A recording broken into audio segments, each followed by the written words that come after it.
Oh, apparently I've been mouthing off without the mic on. Oops. So again, welcome everyone to the 8th midweek smoke. We will be watching the very first game will be Milan Nikwigan versus Juan Brual. So I was just mouthing off there and I didn't realize that my mic was off. But Milan is going to be coming into this tournament with the very new. This is a very new meta threat of the Mega Staraptor and Mega Raichu Y. This team has been showing up a lot lately, and it's actually quite interesting that Milan has decided to bring this from the get-go. On the other hand, iPiglet, Juan Brual, is bringing a team that's more tried and tested. This is a variation of the Star Fox team with the Glimora. This team has been known to do very well in a lot of situations and scenarios, but I'm genuinely curious how it fares against these Star Rat. I don't know what to call this. Anyway, iPiglet will be recalling his Garchomp there and sending out his Whimsicott in its place, while Mega Evolving his Delphox. Milan, on the other hand, Zenith does not have anything that Mega Evolves, but I'm pretty sure it wants to set up maybe Trick Room. But yeah, we'll be seeing that. Ooh, the Heat Wave will be coming from the Delphox, but it will not be connecting into the Sylveon. Instead, Sylveon will be retaliating with Hyper Voice, that Whimsicott taking a little more than it would like. But yeah, of course, when a Furigiraffe is on the room, it will be doing exactly what it needs to do. And usually that's Trick Room. This Whimsicott is... well, it really doesn't have... It can set up Light Screen rather than do nothing. It can Charm into the Staraptor, but iPiglet is not bringing Staraptor this match. Instead, the best thing this Whimsicott can do right now, I believe, is to just Light Screen. Tailwind is kind of off the table because of the Trick Room going up. At the same time, this Furigiraffe and Sylveon are free to just keep doing the exact same thing it's been doing for a while. So yeah, Whimsicott will be using Light Screen while Delphox protects itself. And like clockwork, well, there's no helping hand on this. No, there is, but it's not helping hand into the Sylveon.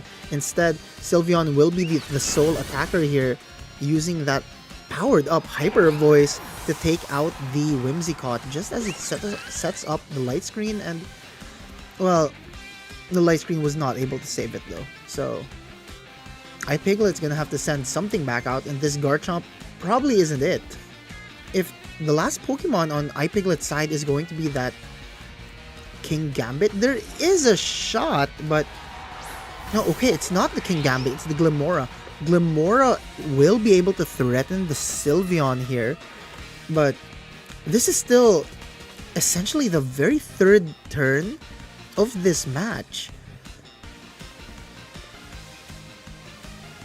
So, coming off of an analysis perspective, Zenith here is gonna want to preserve this Sylveon just to deal with the Garchomp a little later on. Since if he is bringing the Raichu, it's not exactly geared to fight the Garchomp, but yeah, no such thing will be happening. He won't even be calling back the Sylveon. Instead, Glimora on the opposite side will be going for a spiky shield, but Hyper helping hand, Hyper Beam into the Delphox. That Light Screen was just enough to keep the Delphox up and safe though, 29%, but geez, that was from a resisted hit. And unfortunately, Mystique, the Sylveon, is going to be suffering a burn. The Heat Wave connects to both of them, and not that this Sylveon particularly cares about being burnt. What it's going to care about is the fact that it cannot protect itself. It is not going to be able to do anything. This Glimora is free to just attack. At the same time, this Delphox can encore the...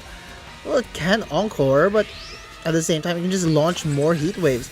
The Furigiraffe, though, will be protecting itself, but this means that the Sylveon must recharge and... oh, okay. iPiglet perhaps thought that there was anything the Sylveon could do. The Sylveon slot is now safe. Technically, Heat Wave will once again go into the Sylveon, and it is enough to take it out. A Sludge Bomb would have been more preferable there, but fun fact for everyone who don't know that if you just used Hyper Beam, you cannot switch out. That slot is completely locked. You cannot switch, you cannot attack. All that slot can do is take hits or just sit there on the field. You're one Pokemon short of doing anything. Now, Light Screen is still on the side of iPiglet, so this Farigiraf won't be able to do as much damage, but you know who doesn't really mind that? The King Gambit is very geared to just go for a Sucker Punch into this Delphox, while Delphox can threaten it. At the same time, King Gambit also threatens it. It's kind of a double check. Glimmora, on the other hand, can also hurt King Gambit with Earth Power, but if this is called properly enough, yeah, okay, so it was called properly enough, the Delphox will be recalled and Garchomp will be taking its place. Glimmora, though, will have to take that Kowtow Cleave from this Life Orb boosted King Gambit. And, well, Magneto, the Farigiraf, will be using Psychic into the Glimmora as well. That is a super effective Psychic, by the way. The Poison types do not like getting messed with in their brains. But seeing as the dimensions have returned to normal, this Delphox and this Garchomp combo, they can just take turns pot-shotting this King Gambit. Now, Toxic Spikes are live on Milan's side, so he can't just switch willy-nilly unless the Mega of choice is actually the Staraptor. In which case, switch away, but on the return, it's not going to be very fun. And yes, it is going to be that Staraptor. Intimidate will be going into the Garchomp here. Garchomp not appreciating an attack drop, but the King Gambit here on Milan's side will be protecting itself. Earthquake, of course, from the Garchomp. Garchomp will be locking into it. That is a Choice Scarf Garchomp, so now we know for sure that the...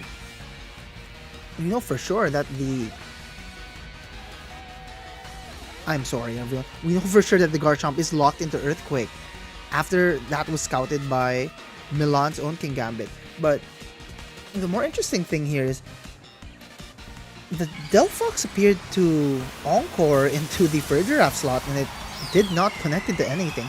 On the other hand, this Staraptor is now free to just go crazy here. Delphox will be protecting itself, but we have to take note that this Garchomp is kind of stuck. It's stuck on Earthquake. This Garchomp has no retaliation against this Staraptor. All Milan Zenith has to do is keep on poking into this Delphox, and it's probably going to be very, very safe for it. So all Milan really has to do is take out the Delphox and keep the Garchomp on the field. If the Garchomp is on the field and the Delphox goes down while the Staraptor is still up, this Garchomp is absolutely locked. There's no way for it to do any damage to the Staraptor. But I'm pretty sure both of these players have already kind of considered that. This is still game 1, so both players are probably just trying to feel themselves out. Genuinely curious on how iPiglet's gonna get himself away from this, but yeah, Garchomp will be using Earthquake. No Sucker Punch into the Delphox though. So what is this? It may be using Encore. And it does. It locks this King Gambit into Encore, but I think it's exactly what it wants to do though. But another close combat will be hitting into the Garchomp. This Delphox is... yeah, it's in an uphill battle. It's okay. No uphill battle. iPiglet has decided, I don't think I want to deal with this for the rest of the game. I'll bring it back in game 2.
Okay, so here we are in game 2 of the very first set of midweek smoke. We saw that Milan had a heck of a first game there, but iPiglet is probably going to have several adjustments. This time I do remember not I do remember that my mic is on. So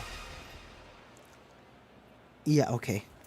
I'm not gonna dive into that too long, but yeah, Milan and iPiglet will be battling it out for game 2. Unlike game 1 though, iPiglet is not leading with the Garchomp and the Delphox. Instead, it's leading with the Delphox and the Glimora.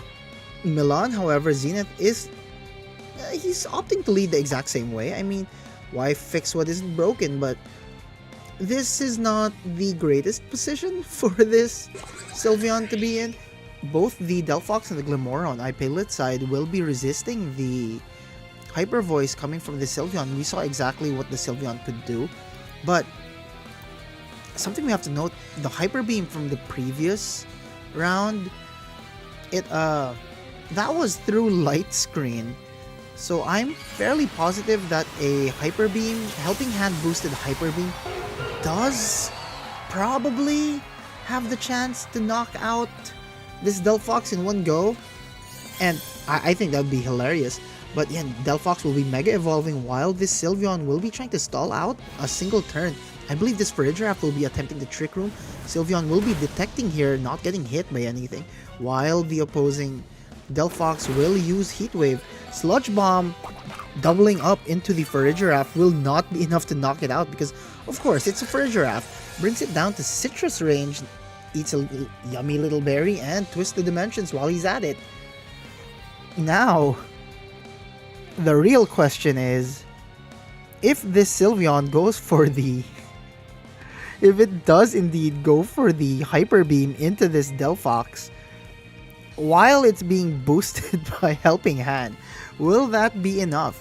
I don't think that's exactly what iPiglet would want to happen, and right on the money, he will be calling back his Delphox here, while Glimora will be protecting itself with Spiky Shield.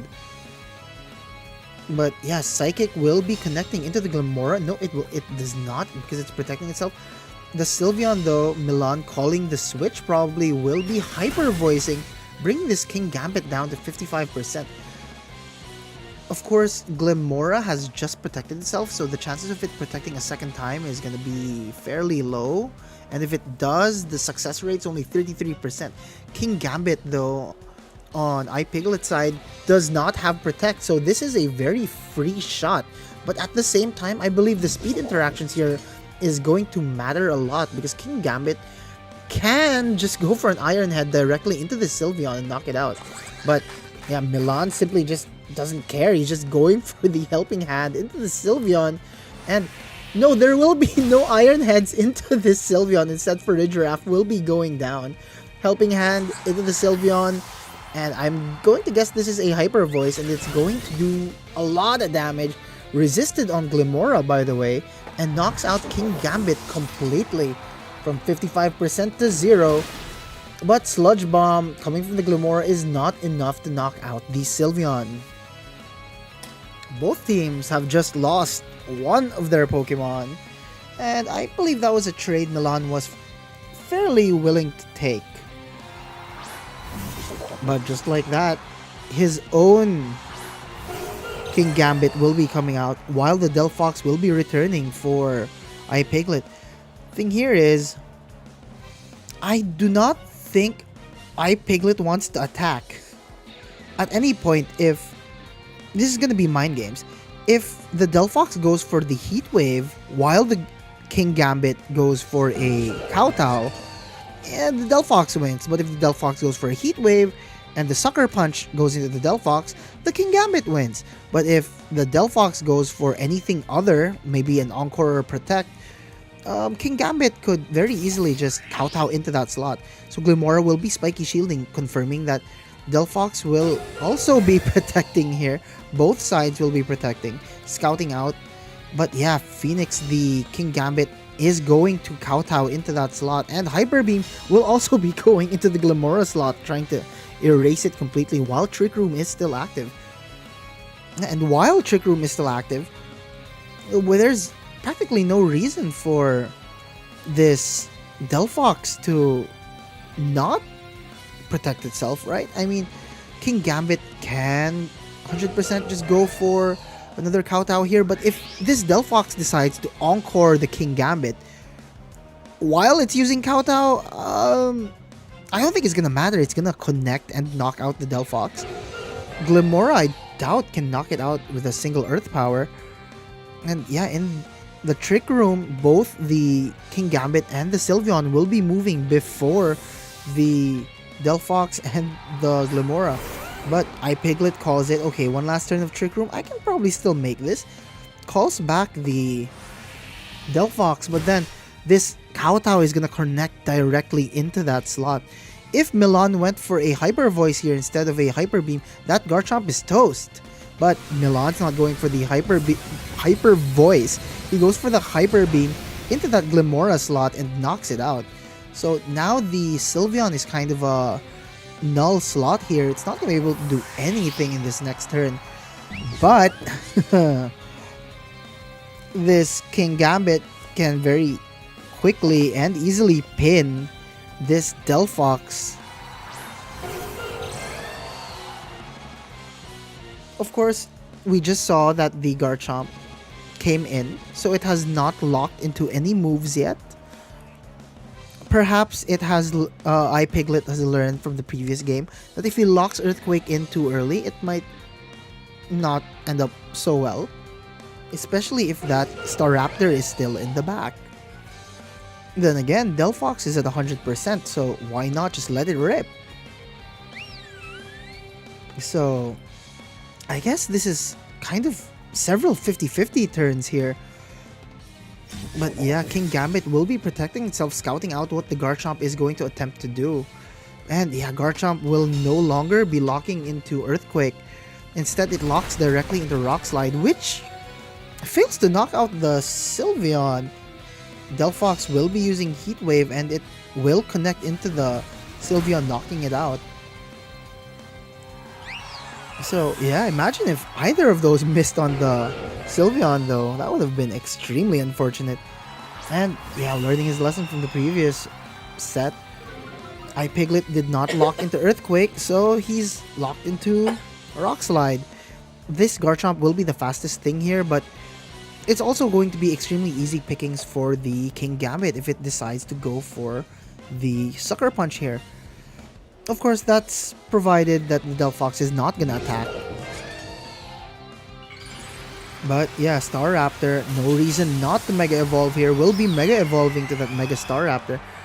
Delphox can Psychic directly into the Staraptor, but it runs the risk of getting smacked by a Sucker Punch. And Garchomp will be using Rock Slide once more. This Delphox probably going for an Encore though. And yeah, it will be using Encore into the King Gambit. King Gambit is now locked completely into the Encore. This Delphox is running a very, very scary game. So yeah, Dual Wing Beat connects into the Delphox, deleting 60% of its HP, but someone's gonna have to do some damage eventually, right? The King Gambit can very easily just keep Sucker Punching. I think that's exactly what Milan wants to do, but Juan Miguel Brual, iPiglet is okay. So yeah, it finally connects into the Garchomp, and the real question is, what's this Delphox doing? It can't defend itself forever. Yeah, it will be going for a Psychic into the Staraptor, knocking it out. Of course, now it's a game of, these are now 50-50 turns. These are now completely 50-50 turns. If the King Gambit, I mean, all it can do is Sucker Punch.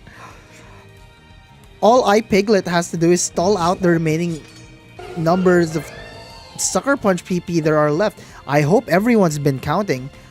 That's an Archer reference, by the way. I hope you've all been counting the number of shots this King Gambit has left. So Delphox can just keep going for the Encore here.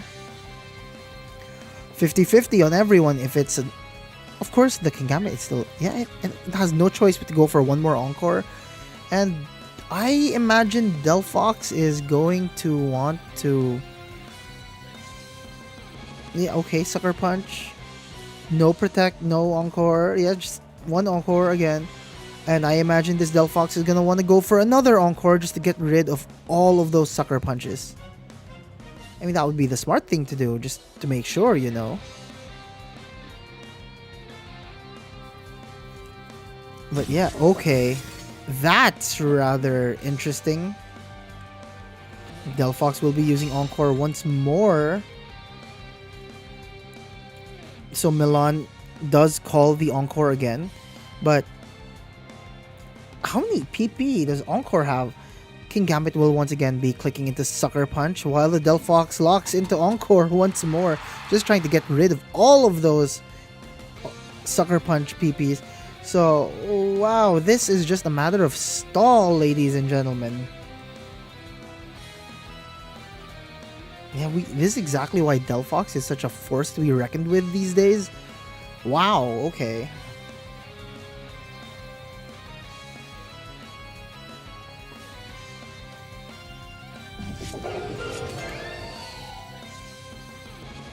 So, yeah, both players, well, not like Milan really has much to think about. He just, each time he clicks an attack, it's gonna be Sucker Punch.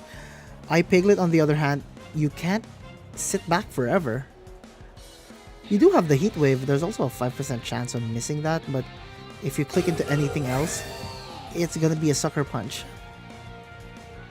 The best thing to do here is probably just wait it out completely, though. Yeah, there will be 2 more turns of Sucker Punching left. I believe that will be all of the PP that this Kingambit has left. So, yeah, that's gonna be a spicy one.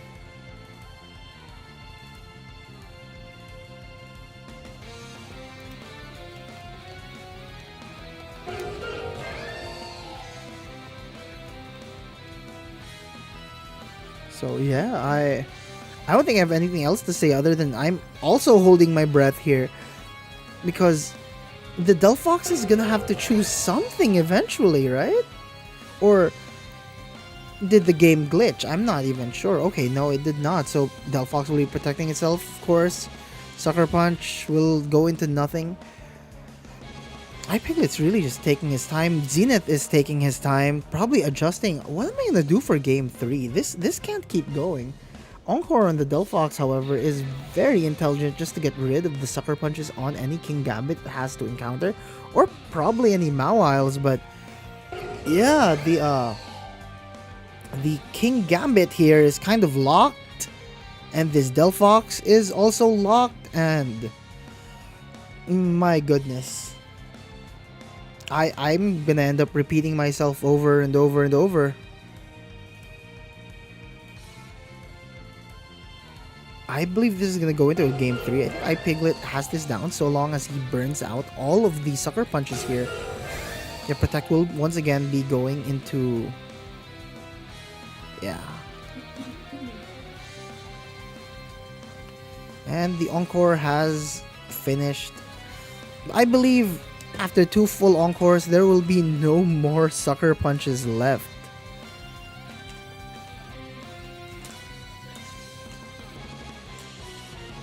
So yeah, Delphox, go for a Heat Wave. Kingambit, go for a Kowtow. Both players are going 50-50. Heat Wave can still miss. Encore? Was this a fumble? Oh my goodness! Piglet has... oh no! Just like that, I suppose that's it. That's it. Milan has taken game 2. Oh, what an upset.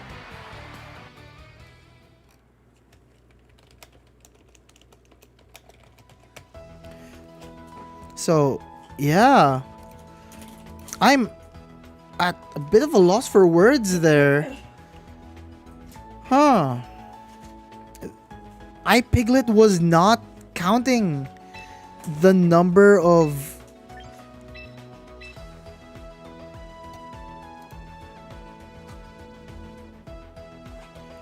iPiglet was not counting the number of turns there. Huh.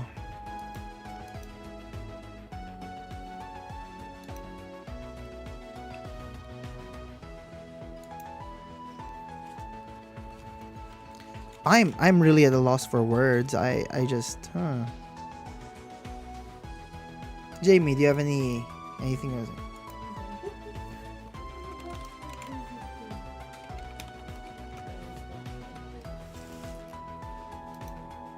Well, I don't want to linger too long. Let's see if there are any other matches going on.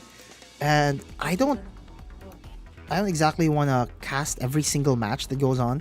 So I'm gonna quiet down a bit in between games. So yeah.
Alright, it appears all matches have completed for the very first round. Time to keep going. Well, it's still kind of early. Okay. So, again, Jamie is still here with me. Mimi, please select a number between 1 and 13. I mean 16. 1 and 16.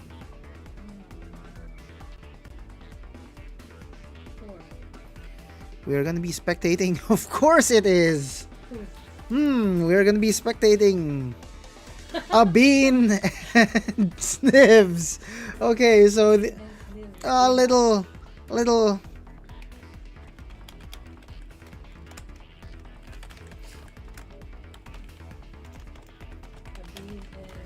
Okay, a little insider lore.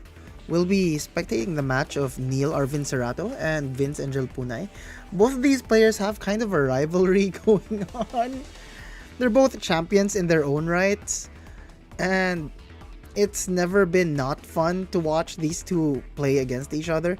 They know each other very well, and they're willing to show exactly why the other is better. So it's gonna be, of course, this is gonna be another fun match, right? So we do see that Abin is pushing for a 5-minute recess, though, probably recovering, laughing to himself. This again, of course. But I guess that's what happens when you're really good players. You end up kind of crashing into each other all the time. So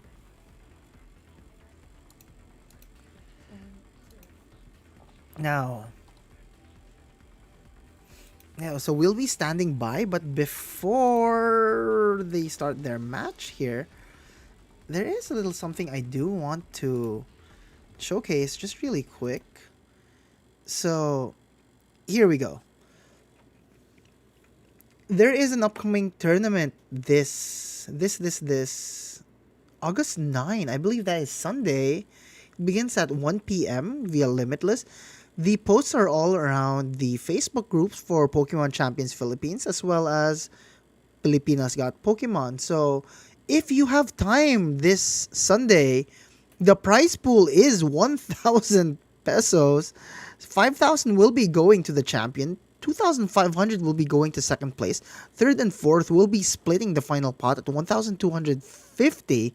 So again, if you guys have time, please consider joining the Kun Champions Cup 3 this August 9 via Limitless.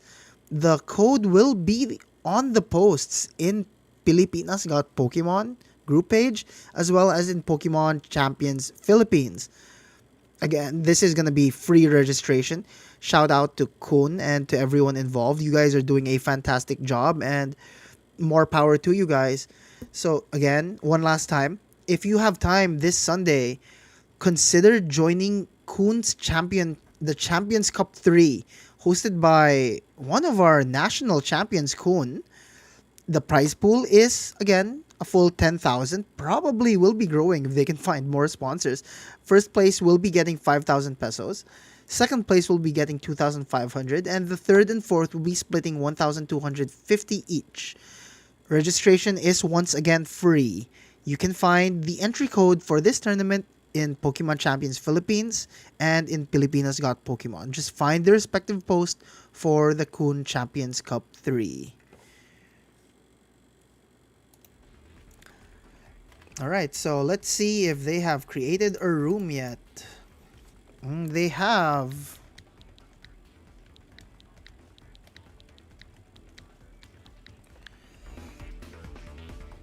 But let's see what kind of teams these two have brought.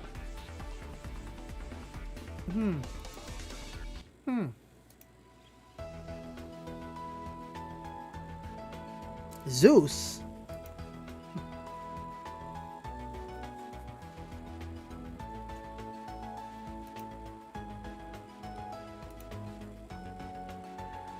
That's actually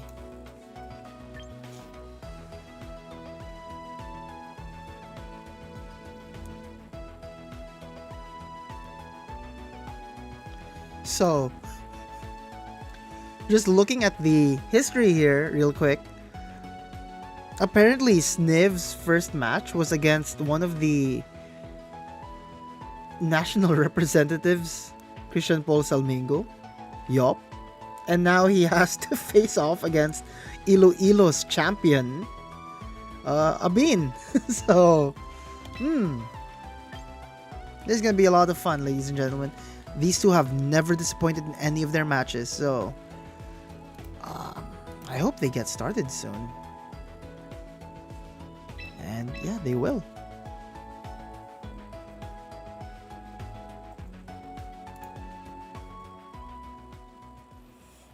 So yeah, let's look at both of these players' teams. We just saw a Beans team earlier, used by Milan. So this Glimora does have the capability to just go crazy if there are any Charizards. But the thing is, there have been a lot less Charizards going around lately. The biggest thing here is though that there are Raichus on both sides. In fact, Milan brought the... Let me start over. Snivs is bringing the same team that Milan kind of brought, and Abin is bringing a very similar team to what iPiglet brought earlier. And the thing is, the biggest adaptation here is... Actually, they have very similar teams. I'm not even sure what I'm looking at here. The Glimora, however, instead of the Hisuian Arcanine, they're gonna be playing the same rock type coverage for both of these players. It's just so interesting that I believe they are bringing the exact same team. Not exact, but exact enough. So, yeah, I'm looking at their team side by side, and it's basically carbon copies, except that Sniffs is bringing the standard Hisuian Arcanine archetype, while Abin has adapted it to have a Glimora. And Sniffs will be leading immediately with the King Gambit and the Raichu here, while Abin going, of course, the nicknames. So Abin will be leading with Glimora, while its partner will be Sylveon. No Fairy Aura here from this Floette, but this Glimora does somewhat threaten the Raichu on Sniv's side, but Fake Out pressure exists from that Raichu. I don't think Raichu would want to Fake Out into a Spiky Shield, not to waste its turn or anything, but yeah, if it goes for the Fake Out into the Spiky Shield, it does not get poked out by Earth Power. At the same time, this Sylveon's gonna have to do something about this King Gambit though. Sucker Punch will be connecting into that Glimora. It's Toxic Spikes, of course. The real question is this Sylveon going for a Hyper Beam on turn 1? Yeah, Sniv just really didn't want this Raichu to go crazy later in the game, so it gets taken out a little earlier. This probably tells us enough that Sylveon is in the back here on Sniv's side.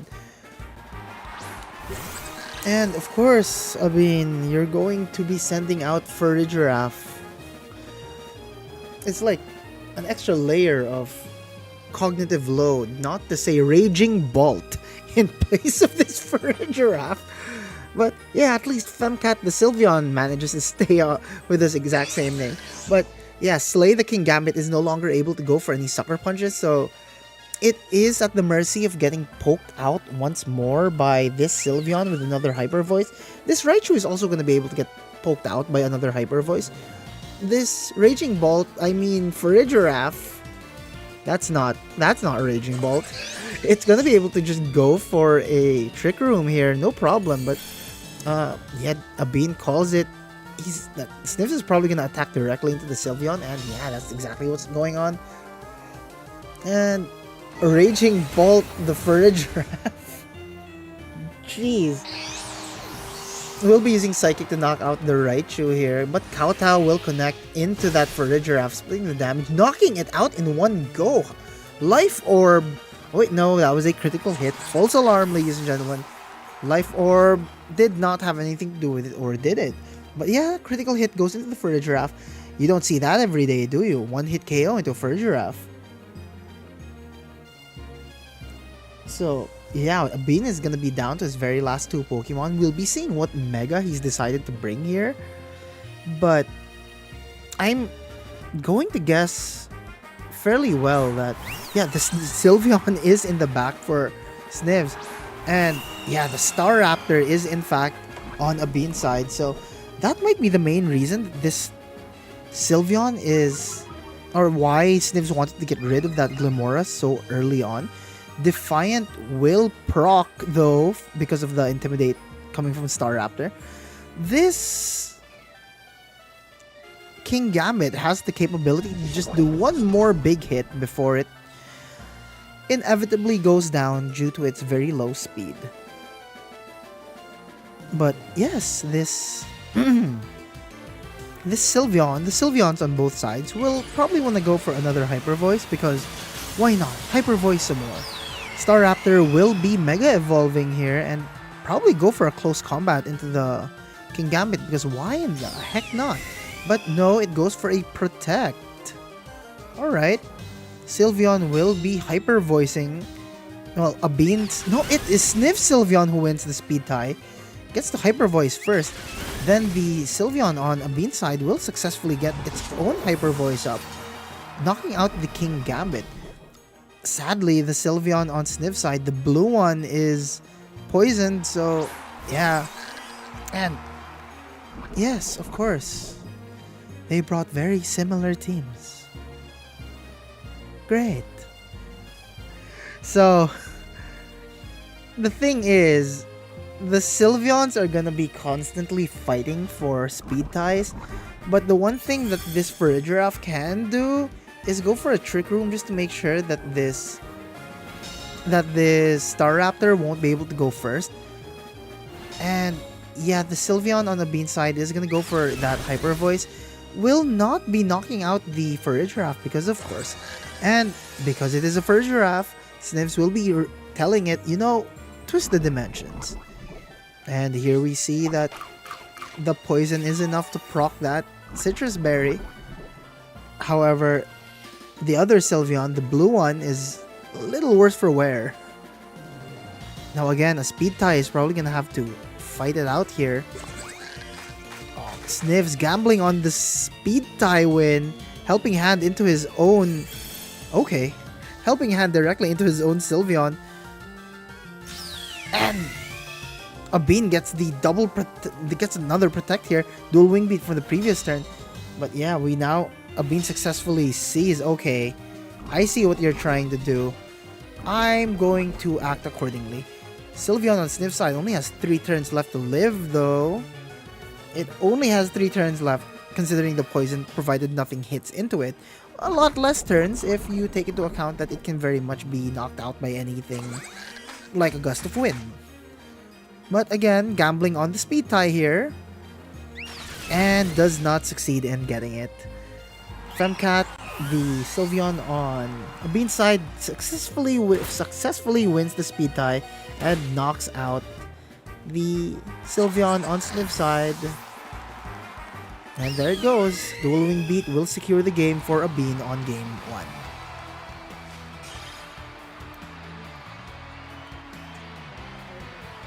1. Yeah, heck of a rivalry for these two.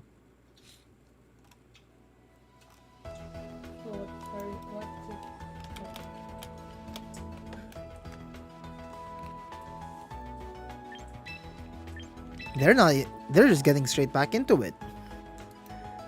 That's what we like around here.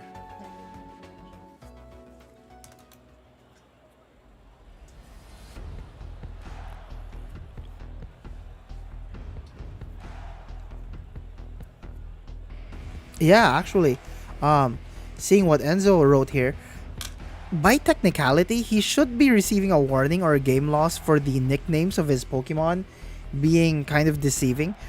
A few things though, we can incorporate this rule a little later on to prevent casters such as myself from getting more confused. But for now, I think we'll let it slide and we'll be incorporating that rule going forward because it is a very big hassle of a rule. I completely agree.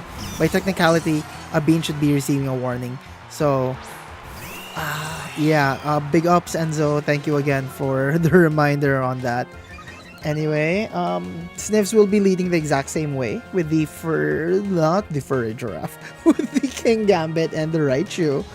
But Abin has decided I'm going to lead with the Staraptor and immediately threaten that King Gambit. Get as many Defiant boosts as you want because you're not going to, you're not going to be able to do much with it after I'm done with you.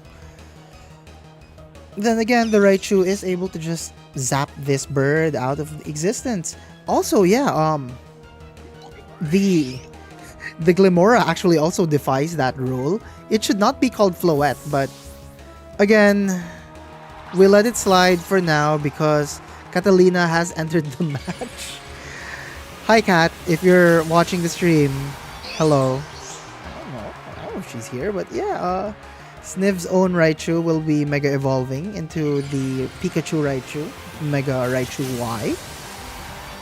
But this Staraptor will also be Mega Evolving, and I don't think it's gonna appreciate getting hit with a Zap Cannon here. And no Zap Cannon will be coming in just because of the switch in from the Raichu. Mega Evolved, exactly what you needed. The only thing that can get rid of the opposing Raichu is another Raichu without the Mega Evolution, but the King Gambit will successfully get a single Swords Dance boost, and that is going to hurt if it manages. It's now +3, I believe. But the Staraptor will be able to resist that hit. Of course, it's now free to just go for a close combat directly into the King Gambit. As long as this Raichu stays on the field, no Zap Cannon will be coming out. Raichu for Snivs will be protecting itself, not wanting to take any more close combats. In fact, he also commands his King Gambit to do the exact same thing, to protect itself. Fake out pressure from a Beans Raichu from Catalina will be poking that Raichu. But yeah, we see the close combat go in there, and the difficult thing is this Raichu on Sniv's side is not able to do anything. Unfortunately, it's not going to be able to use Zap Cannon into the Raichu on that. And it's not going to be able to use Zap Cannon into that Staraptor. What an incredible adaptation for this kind of team. Actually, it's very interesting that the Raichu doubles as both the attacker and the protector of this Staraptor and this team. But yeah, this team was just revealed not too long ago, and okay, Sucker Punch will be... Sucker Punch goes into the Raichu, but the Raichu appears to not have done anything? What kind of a call was that? Close combat connects into the King Gambit, boosting this Staraptor once more. Critical hit, a little, salt to the wound.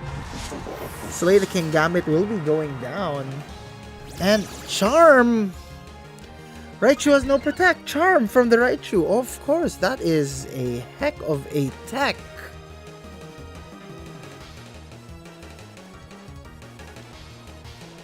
But yeah, this Staraptor is just... it's becoming a raid boss already. Might be a little too difficult to remove now that I look at it more. The only thing it doesn't have is speed, but is that gonna matter? Yeah, this Staraptor is now +2 for attack, defense, and special defense. Sylveon here is gonna have to bust out the Hyper Beam. Now, I do know the calculations for this. Fairy Feather, I'm not sure if it gets the one-hit KO on the Staraptor with Hyper Beam, but I know for a fact that Life Orb will get the one-hit KO with Hyper Beam on a Jolly or Adamant Staraptor without any investment, but quick attack into the... okay. But Focus Blast goes into the... it's not even enough! Dual Wing Beat goes into the Sylveon, connects and knocks it out. This Raichu on a Bean side is built like a tank. Focus Blast, I wanted to say focus miss, but no guard was in effect, so no reason not to go for the focus blast there. I mean, it could have also gone for the zap cannon for the trash talk, but it is what it is. This is a very difficult battle for Snivs to come back from with nothing but his Arcanine to back him up. But Extreme Speed pokes into the Raichu here. Not much else it can do, really. And yeah, the Staraptor will launch a super effective close combat into the Hisuian Arcanine, bringing it down all the way to its sash. But I believe that there may be no coming back from this. Bean's probably going to take this game 2-0. But then again, never say never. Until you see the Sylveon with Quick Attack on the opposite side, of course. Then again, every move on this Arcanine that isn't Extreme Speed it has recoil. This Arcanine does not even have Intimidate, it has Rock Head. So yeah, single Quick Attack will be bringing down this Arcanine down to size. Snivs will be losing the game and the set after this. The winner of the match is Neil Arvin Cerato.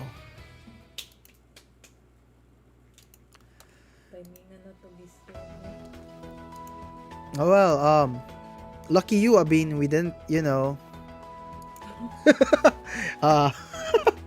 well, Enzo's in direct vicinity of Abin, I believe. I don't know. Enzo, are you back in Manila or are you still in Iloilo?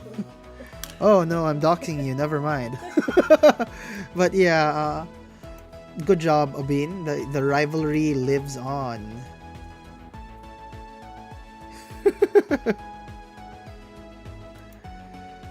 Yeah, the rivalry will live on. Rivals to the end, according to Jamie.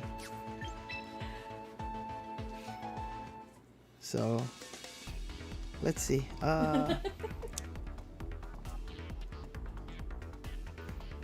Who's fun to watch here? How's Yop doing? Actually, let's see what Doc's doing. So, we're gonna jump into the match with Christian Paul Salmingo. He's again one of the World's representatives. Unfortunately, his visa was declined, so he will not be able to represent us, but I'm gonna call it anyway. He is a World's rep, and nobody can tell me otherwise. He did lose game 1 here, but yeah, I'm gonna quiet down so we can watch this.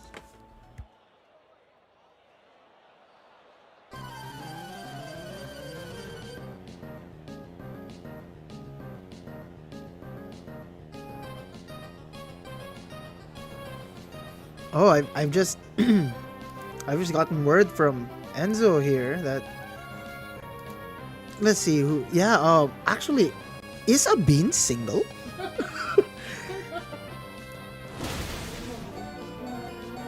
Vince Angel Punay, by the way, is very single and very available to everyone who is interested. He is a chess grandmaster as well for anyone interested, and he's really good at Mecha Chameleon. Mecha Chameleon. He's really good at that. Apparently, he draws the funniest things for several reasons I will not disclose what he is drawing. But we do see that Yop here will be winning his game 2 here, and we are just in time for game 3. And I support that ship as well. Abin X Nivs, the rivals to this is a heated rivalry. Who is Yop fighting? Yop is in a battle with Francis Duldulao Prawns. Oh, the battle of the... Oh, wow, I was about to say everyone here is Pokeball tier, and I was like, wait, I'm not Pokeball tier. Whoops. Forgot the system reset recently. Yeah, so Let's see what Yop's doing. Game 3. Good luck, Prawns and Yop.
I like that Yop's Gengar does not have Perish.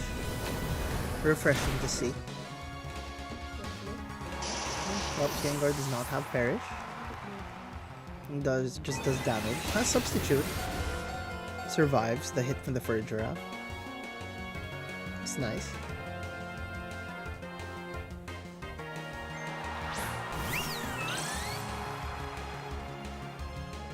No Aurora Veil from the Alolan Ninetales either. Yop's team is angry. Kinda dig it.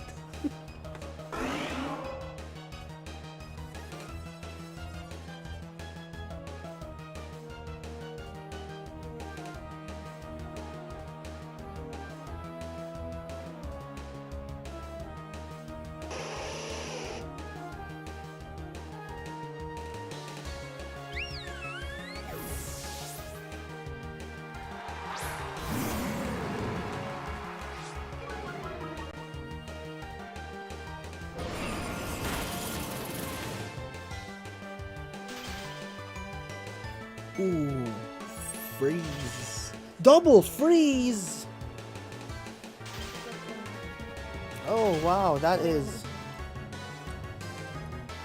isn't that something you never want to see?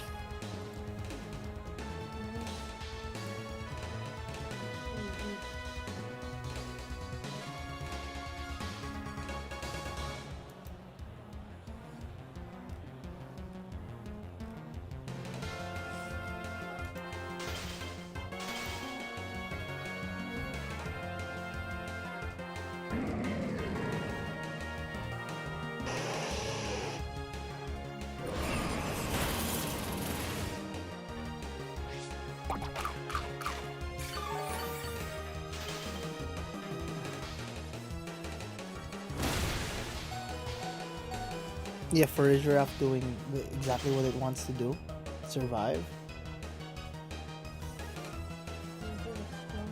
A furry giraffe, strong.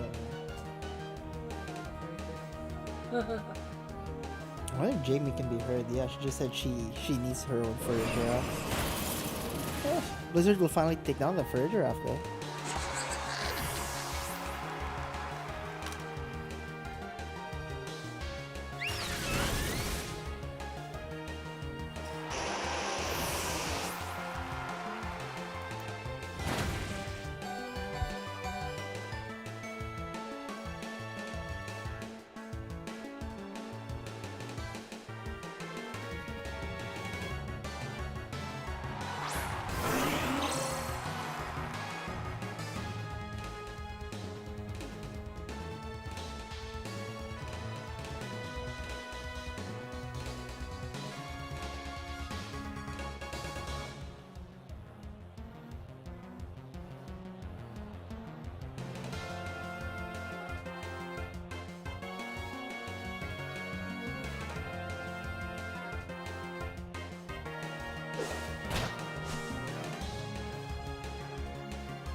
Okay, so congrats, yup.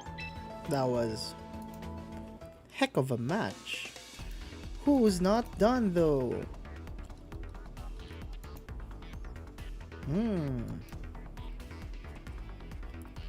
Leche Flan and Jericho Anakin Ramos.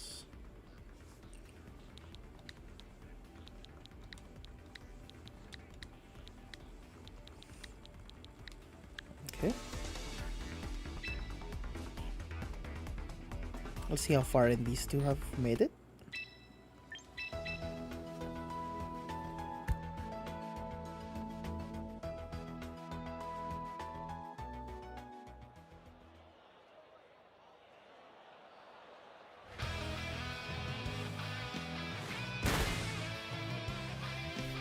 Wow, we came in just to watch this Mawile knock out the Raichu. Okay. That's all of them.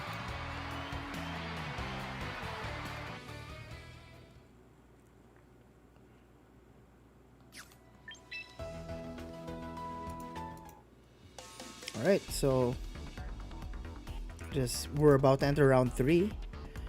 Thankfully, midweek smoke goes by pretty quick. Thankfully.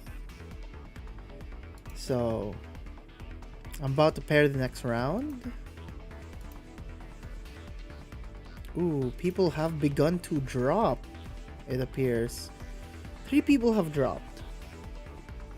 Someone has received a buy. You hate to see it, but it is what it is. Mimi, Number? please choose a number between 1 and 15. 14. Table number 14. You sure? It's the bottom seed. Oh, okay. Let's go with one. Okay, table 1 appears to be fun. Okay. Actually, I go to Jamie to choosing table 1. But yes, Muhammad Libao.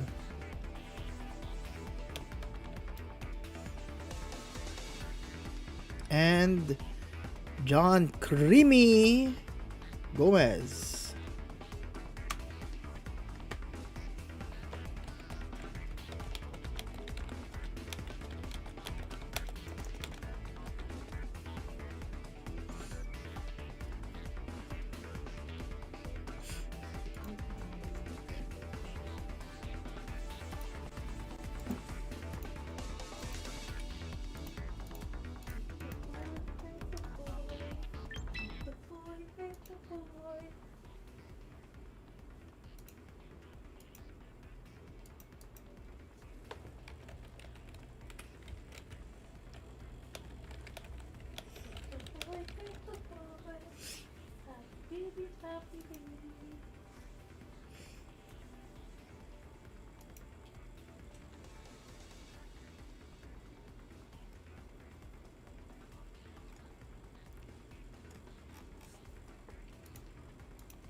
Maybe it'd be more fun if I just made the room.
Okay, so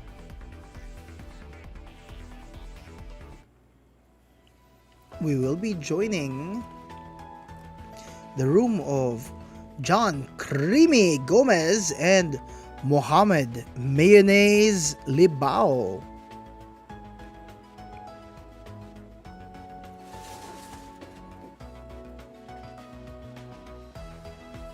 So, without further ado, they will be beginning.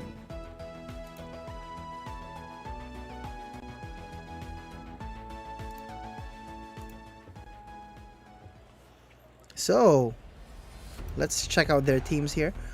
Interesting. Mayonnaise John Libao, Muhammad Libao, will be bringing the Tyranitar Frostlass, a dual weather team, not the usual dual weather of Pelipper and Charizard, but instead Tyranitar and Frostlass, a little less polarizing, but not any less dangerous. While John Creamy Gomez, Creamy will be bringing a very tried and tested Big Six team, but the one with Glimmora.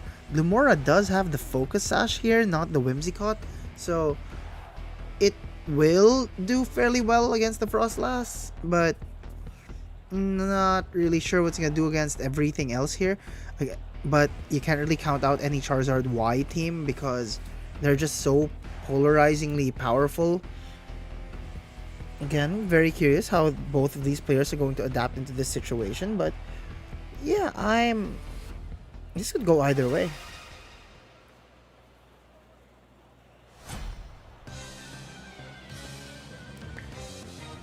Okay, so very first game, we will be seeing that Mayonnaise will be sending out the Frostlass and the Sneasler as his leads, whereas Creamy will be leading with his own Whimsicott and Glimmora. The thing is, this Sneasler is in a prime position to just go for a Dire Claw, or does it have Dire Claw? Yes, it does. It's very primed to go for just a Dire Claw directly into this Whimsicott.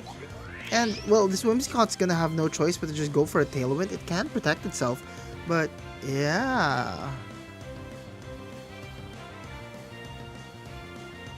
So, Whimsicott will have no choice but to do something ish here.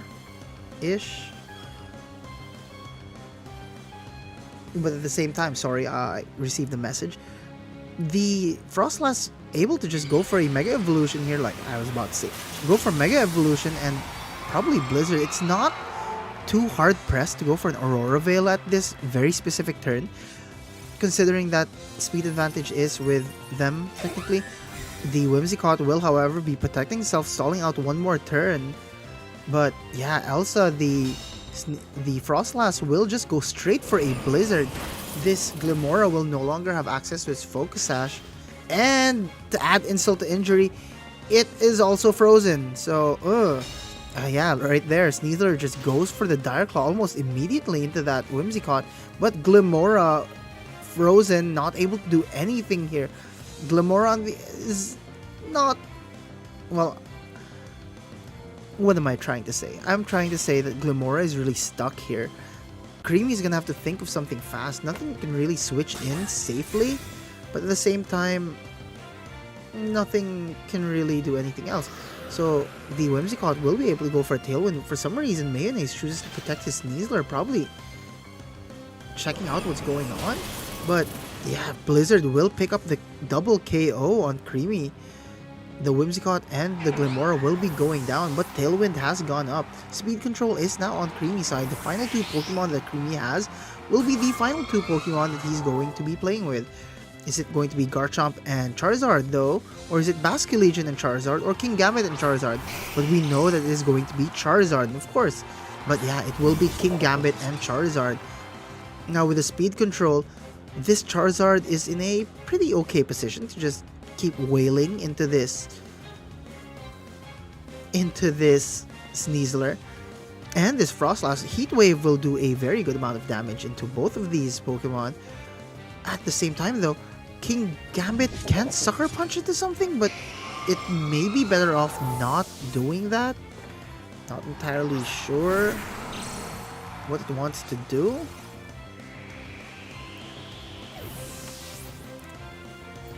But yeah, we will be seeing that Frostlass is gonna be called back, and Tyranitar will take its place. Whereas Charizard will change the weather once more from the Sandstorm to the Drought. A double switch from Mayonnaise though. Weather Ball will be connecting into the Rotom Wash, resisted but in the sun. Fuji Denzo. Of course, and Kowtow will connect into the Tyranitar slot. An extremely good call by Mayonnaise, making sure that his team is fully protected, technically.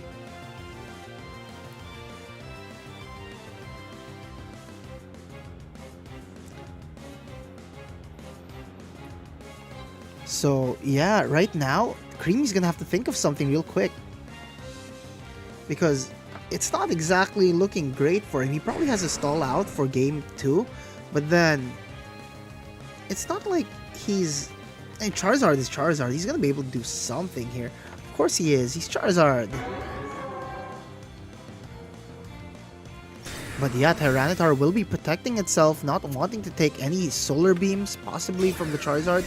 And so will this Rotom. Mayonnaise is really scouting out any possible move that Creamy is doing here.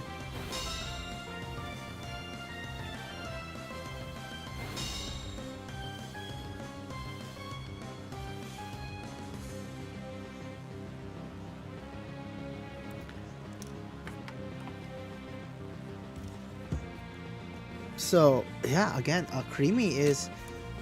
He still has the speed control here. King Gambit's gonna be pretty darn fast. I believe it's about 140. It's still gonna be slightly slower than this Tyranitar and this Rotom probably, provided they don't have the speed investment. But for all intents and purposes, this King Gambit should have a very fun time selecting low kick into this Tyranitar. But this Tyranitar can also just very easily switch into the Sneasler or the Frostlass, which will not do anything. One of the few times where, yeah, like I said, this Tyranitar is going to be able to just easily switch out here. And the question is, did Creamy call that out? Vulcan the Charizard will be going for a Heat Wave, and it just immediately one-hit KOs the Frostlass. Exactly why we don't count this Pokemon out just yet. Creamy may be on the back foot, but it appears he may have enough in the tank to win this game still. Low kick will go into that Rotom, not doing anything, however. But Hydro Pump will successfully connect into the Charizard and bring it down to 21%. So that's something. Certainly is.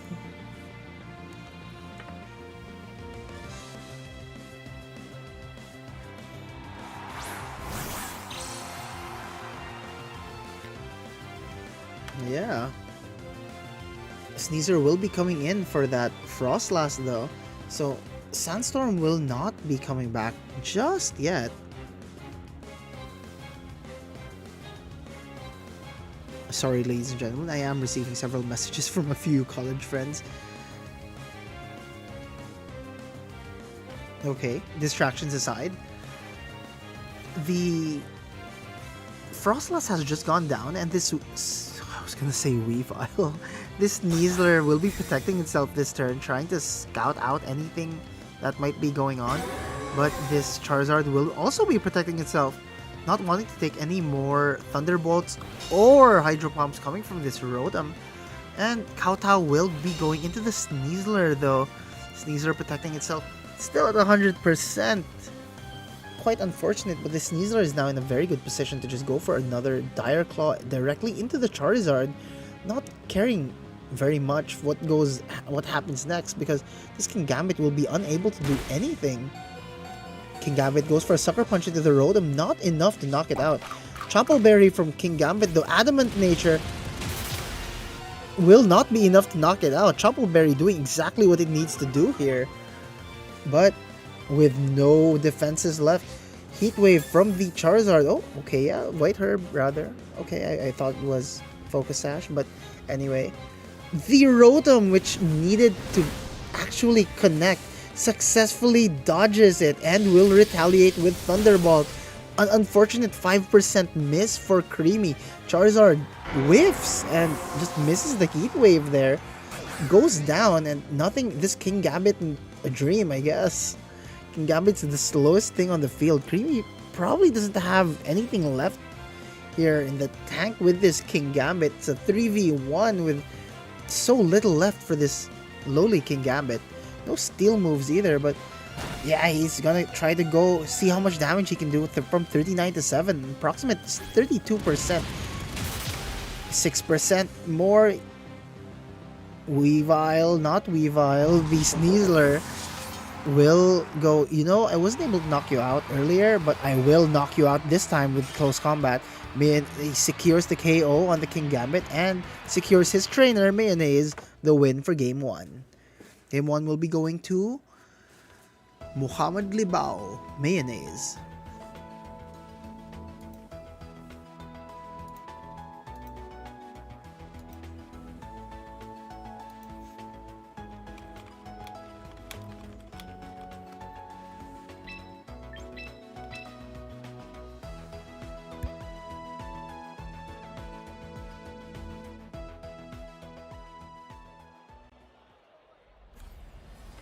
So here we are in game 2. Now, something we do have to note was that Creamy had several very unfortunate RNG mishaps in the very first game. Turn 1 freeze and then a critical heat wave miss on the Rotom there. That was just not it, apparently.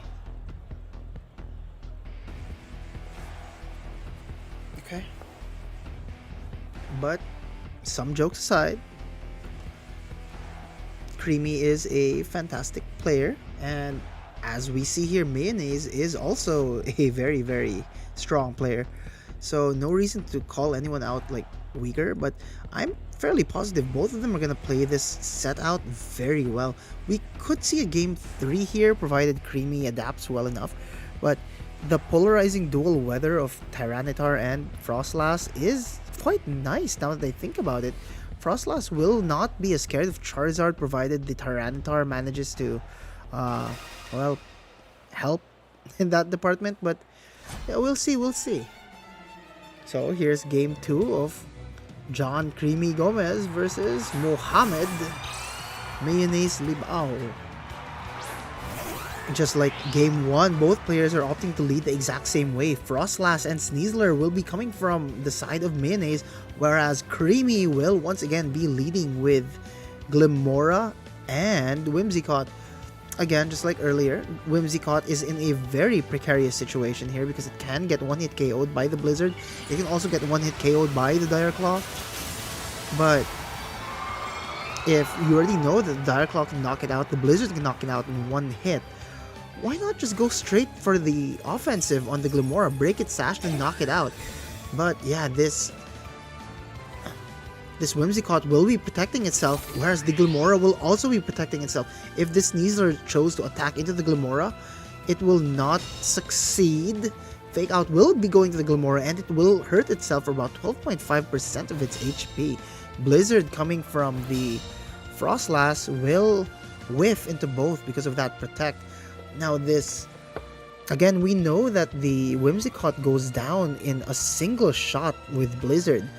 If it manages to pull off a Tailwind here, and Kingambit is not in the back for Mayonnaise, this Glimmora can just go for a Power Gem directly into that slot, threatening the Frostlass quite heavily. Of course, you can also go for an Earth Power into the Sneasler, but that would be a bit of a wasted opportunity slightly, because the prime target of the Frostlass is there. But yeah, Frostlass will be protecting itself here. No switches, but the Whimsicott will be using Tailwind to get that speed advantage almost immediately.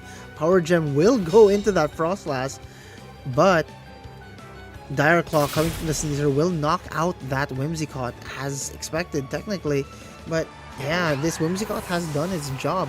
It goes down. It may have been actually beneficial for it to go down, especially on that turn, because now whatever comes in is going to have the full benefit to use the 3 turns remaining of Tailwind, rather than having to switch in and having only 2 turns left. And yeah, because weather is weather, Vulcan the Charizard will be coming in for the in that Whimsicott slot, and it's in a very, very nice position to just go for a Heat Wave here. Again, Tailwind is still up. The Sneasler on Mayonnaise's side does have Protect, so it can go for a Protect here after it just went for the Dire Claw, but this Charizard with Tailwind is extremely threatening. We did see it also one-hit KO the Frostlass in the previous game. with a single heat wave, but Mayonnaise will not be letting that happen. Instead, he sends out the Rotom once again.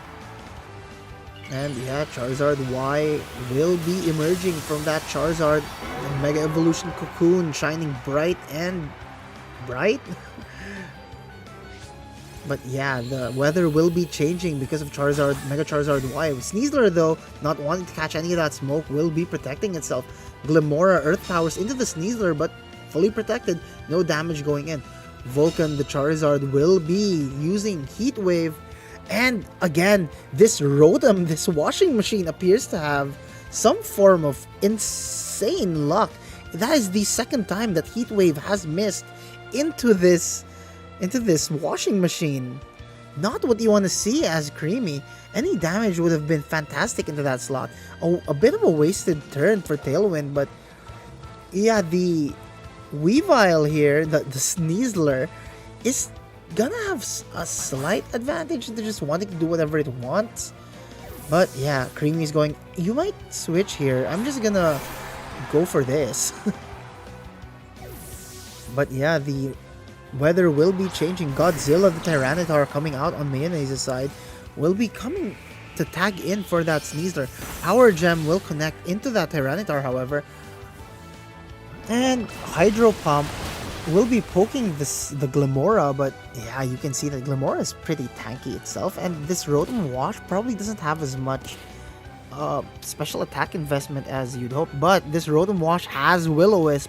This Basculegion better watch out, actually. But yeah, we see that the Tyranitar does also have Protect, and it can go for the knockoff into the Basculegion, provided Basculegion doesn't knock it out first, of course. But you can't count Glimora out. Glimora did such an interesting amount of damage there, about 31% the Tyranitar. Excuse me. But yeah, 31% of the Tyranitar, and it will be protecting itself, trying to just make sure that no Wave Crash will be coming in, no Flip Turns will be coming in. This Rotom's probably going to go for either a Will-O-Wisp or a Thunderbolt, but Earth Power will also be going into the Tyranitar. Thunderbolt goes into the Glimora, knocking it out. Chose not to go for the... Oh, what an intelligent tech there. By protecting the Tyranitar, that was an incredibly risky play. And yeah, due to that the riskiness of that play, it appears Creamy lost game 2 as well. Unfortunate, but it happens. Mohamed Mayonnaise Libao will be winning this set.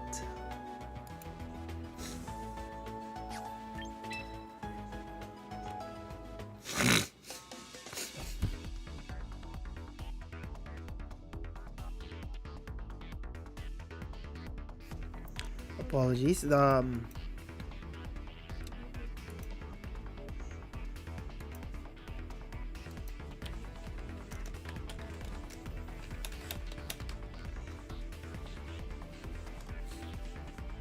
Moving the mic, there appears to be some issues here and there.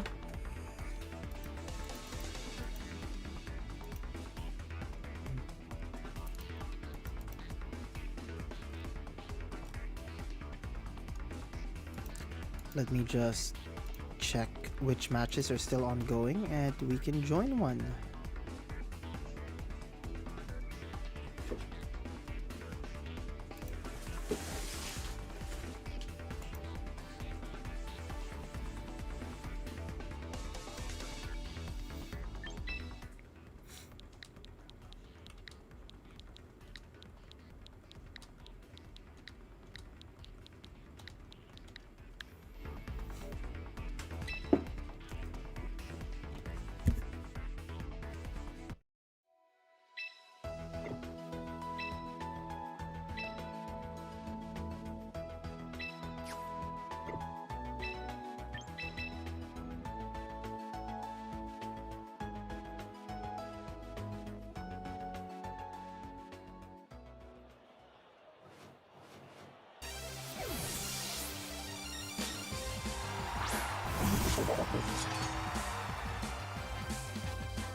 If I recall properly, both Shura and Yop are technically Bisaya.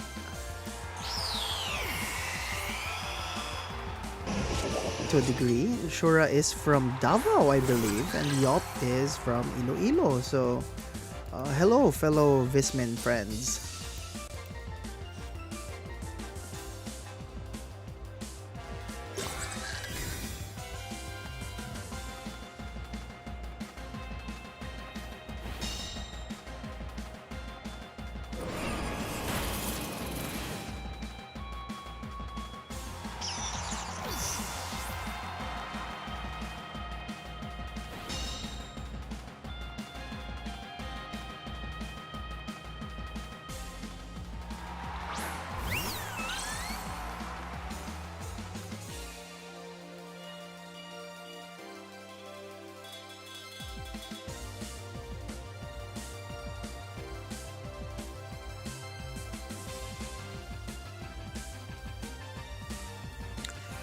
Currently, it is round 3. We are waiting for the next feature match. So, Yop and Shura are one of the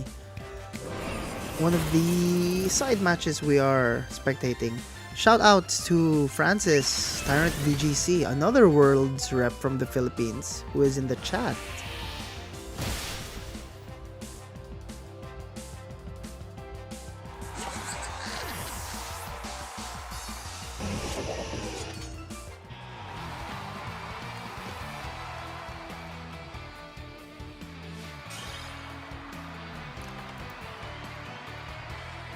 Okay, here's the funny thing. Yop has gone into game 3 every match of his in this tournament. Every set of his always goes into a game 3. And if you scroll up in the chat slightly, he hasn't eaten. So Yop, I believe you have time. You may still have time to eat here. Kain ka muna, Yop. May time ka.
Okay, we've entered Num Num and France's game.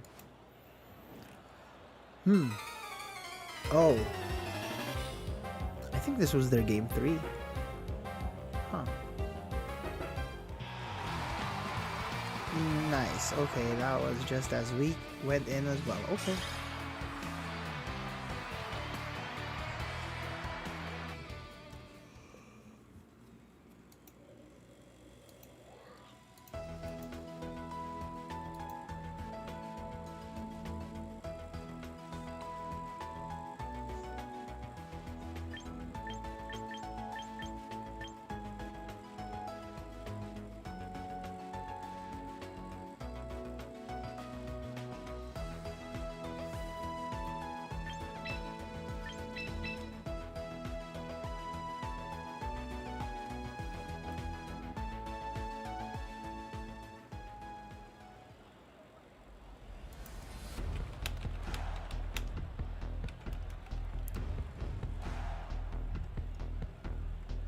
That was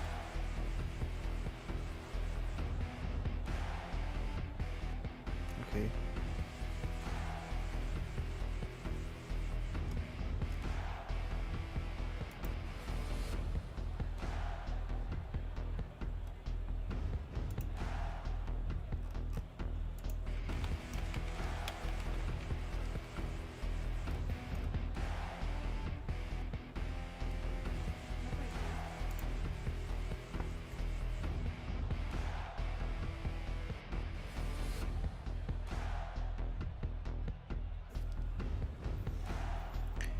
Do we have two Num Nums in the PGP?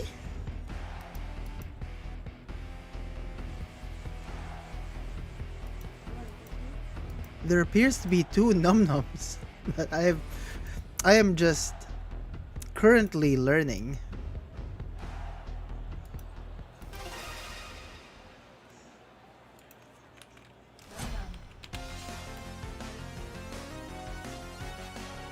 Num Num. So yeah, this is between Num Num and France, but it's not the Num Nums we usually know as Ryan Tuyor. This is Bien Gunhuran and France Stag. So, there is a second Num Num. The more you know.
And that was the the final game of the round, actually. Okay, so yeah, so if you can hear JB in the back, we do have a num num, and we also have a num nums. That's the one we know. Ryan Tuyor is num nums, and now we have a second num num. Anyway, before I transition us into round 4 of this tournament, I would like to just advertise the following. So we do have several tournaments happening next week, kind of at the same time, I believe.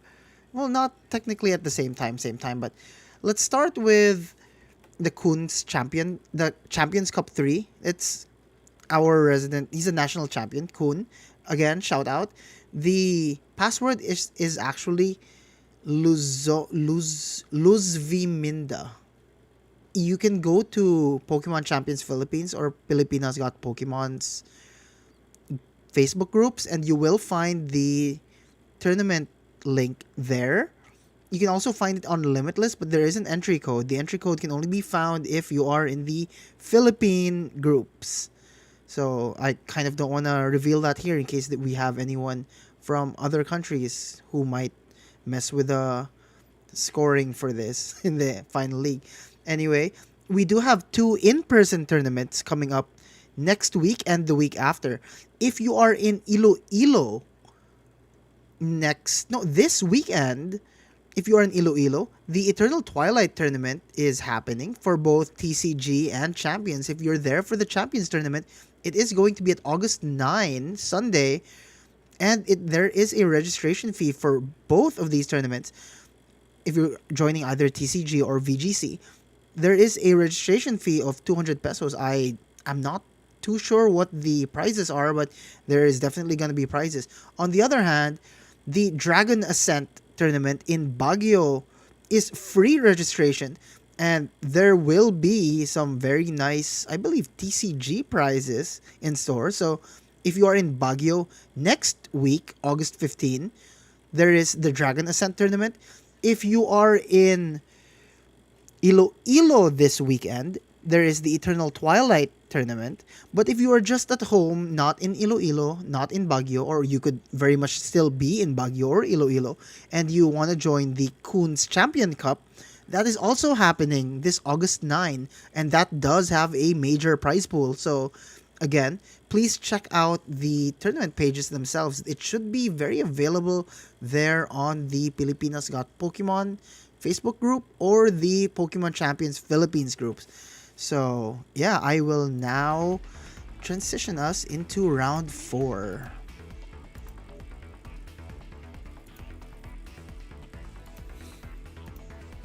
So match pairings are officially up. More players have apparently dropped. No? Yeah, more players have apparently dropped. So here we go. Jamie, you're here. Please choose a number between 1 and 13. Table 2, we are back with Milan and Num Num. Alright, Jamie has changed the idea for table 3. Punay. I believe all of the players here are people we've kind of seen. So let me just override that by checking out people we haven't seen before in the stream. Give people chances, you know. So I think table 7 would be nice. Table 7 consists of Travis Dagongdong, Silver, and Mark Cramsey Garcia. So if you guys are in the stream, your match will be on stream.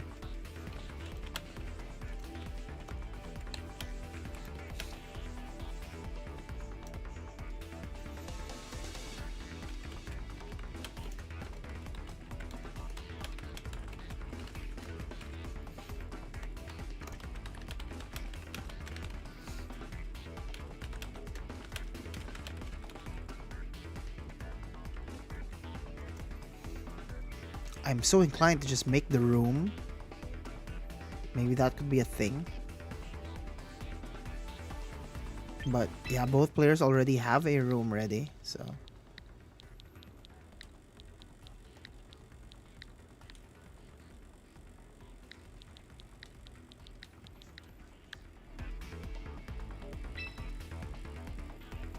Long John Silver.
So we will be watching the match by Travis Silver, the Gong Dong, and Mark Cramsey Garcia.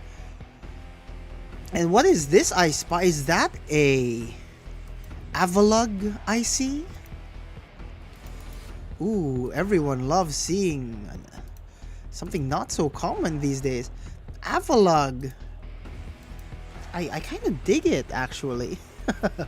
So, you see that Silver, Travis, is running a very standard Italian Ice team with the Lycanroc Dusk. Shout out to Ash. If you are watching the stream, your dog is on stream. But the more interesting thing here is by Cramsey, he has an Avalug with an Okaberry here.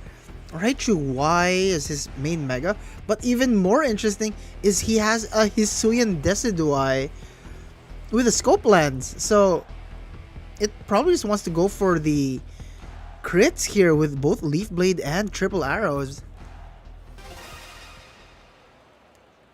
Curious to see if both of these Pokemon or any of these Pokemon will be coming out though.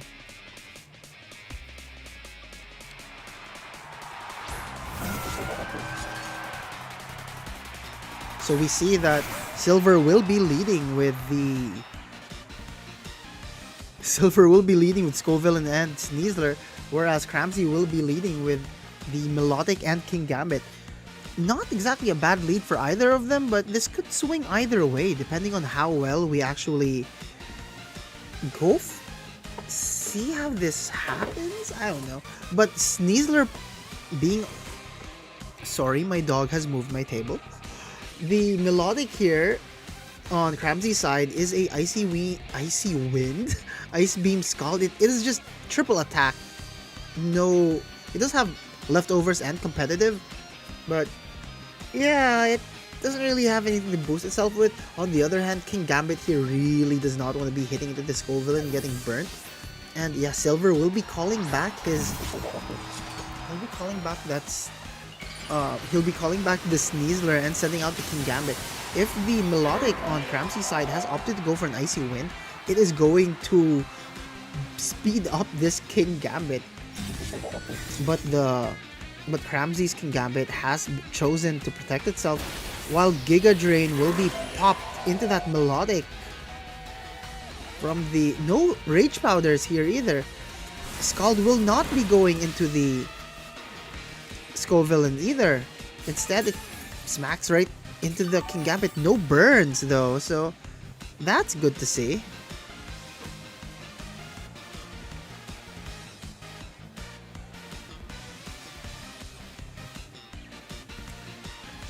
So yeah. On the other hand,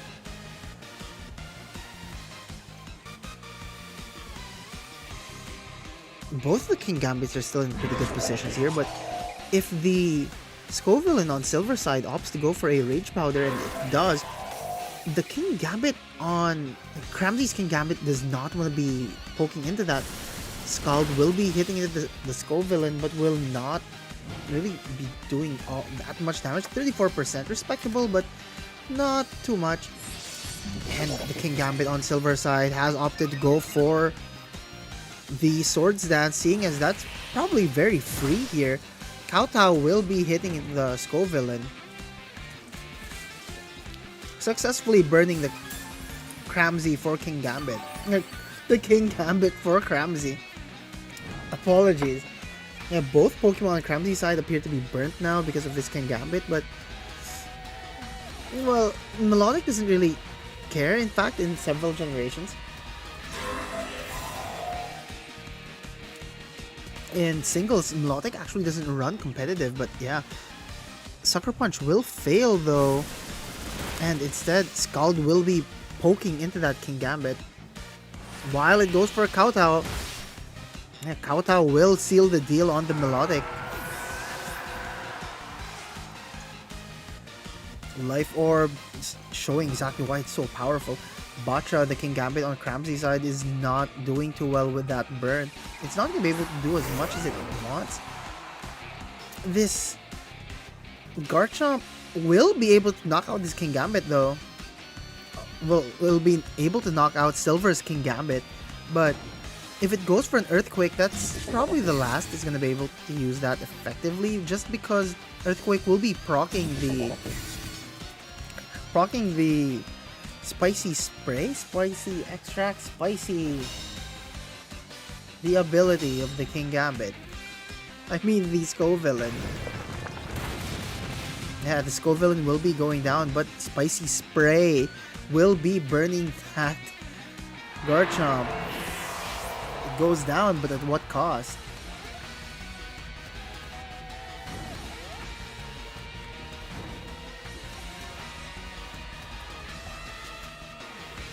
In the place of that Scovillain though, will we be seeing the Sneasler once more? And we will.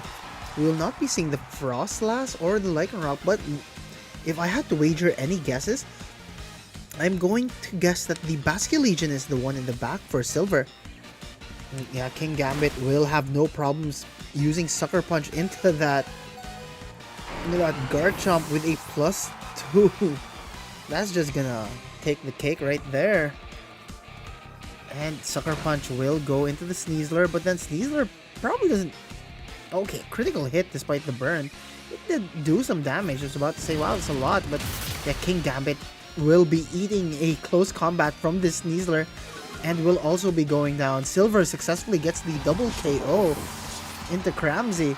We will now be seeing probably the Raichu is the final Pokemon on Cramsy's side, but we won't even be able to see it. Cramsy will be forfeiting game 1, and it will be going to Travis Silver Dagongdong.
Okay, so and we're going to be seeing some very different leads here from Cramsy. He's going to be leading with the Decidueye and the Raichu from the get-go, but Silver is still leading with the Sneasler and Scovillain. A bit of an adjustment on Cramsy's side, but I believe this... Well, so long as this Scovillain is on the side, is in this game. If it Mega Evolves, Spicy Spray is just going to burn everything.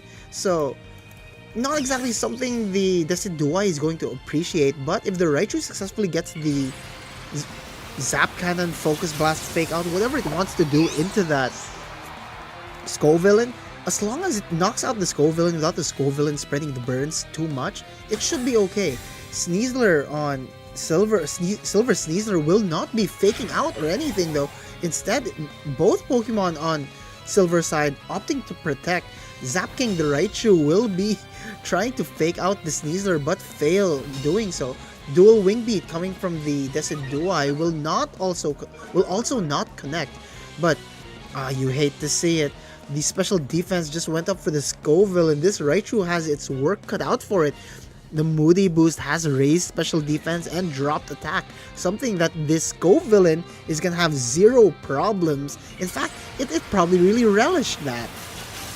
And as the special defense boost has gone up, it's decided it's probably time. I'm going to Mega Evolve now. You're going to poke into me and you are going to get burnt.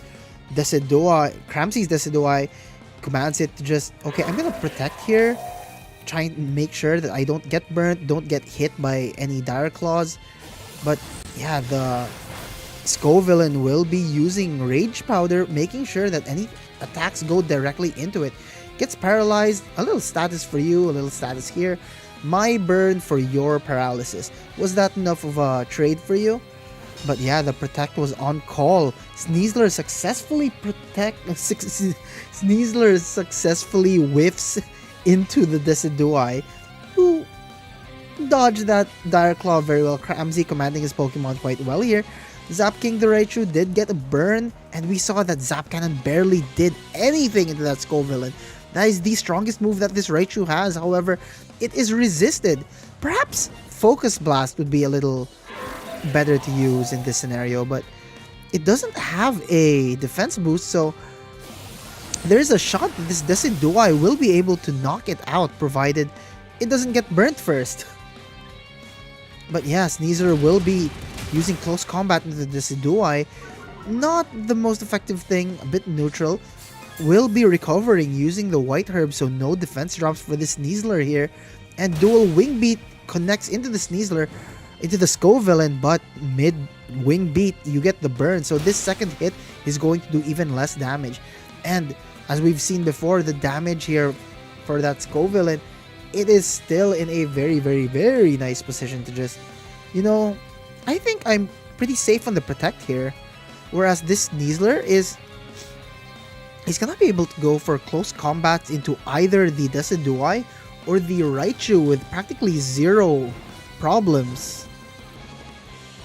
And it appears that my friends have found the link to this stream. Shout outs to Anna. Hi. Anyway, Decidueye is kind of burnt and not able to do much. It can use Dual Wing Beat into the Sneasler, but it's not going to be able to knock it out probably. Sneasler sees the opportunity, goes for a close combat almost immediately into the Raichu, knocks it out.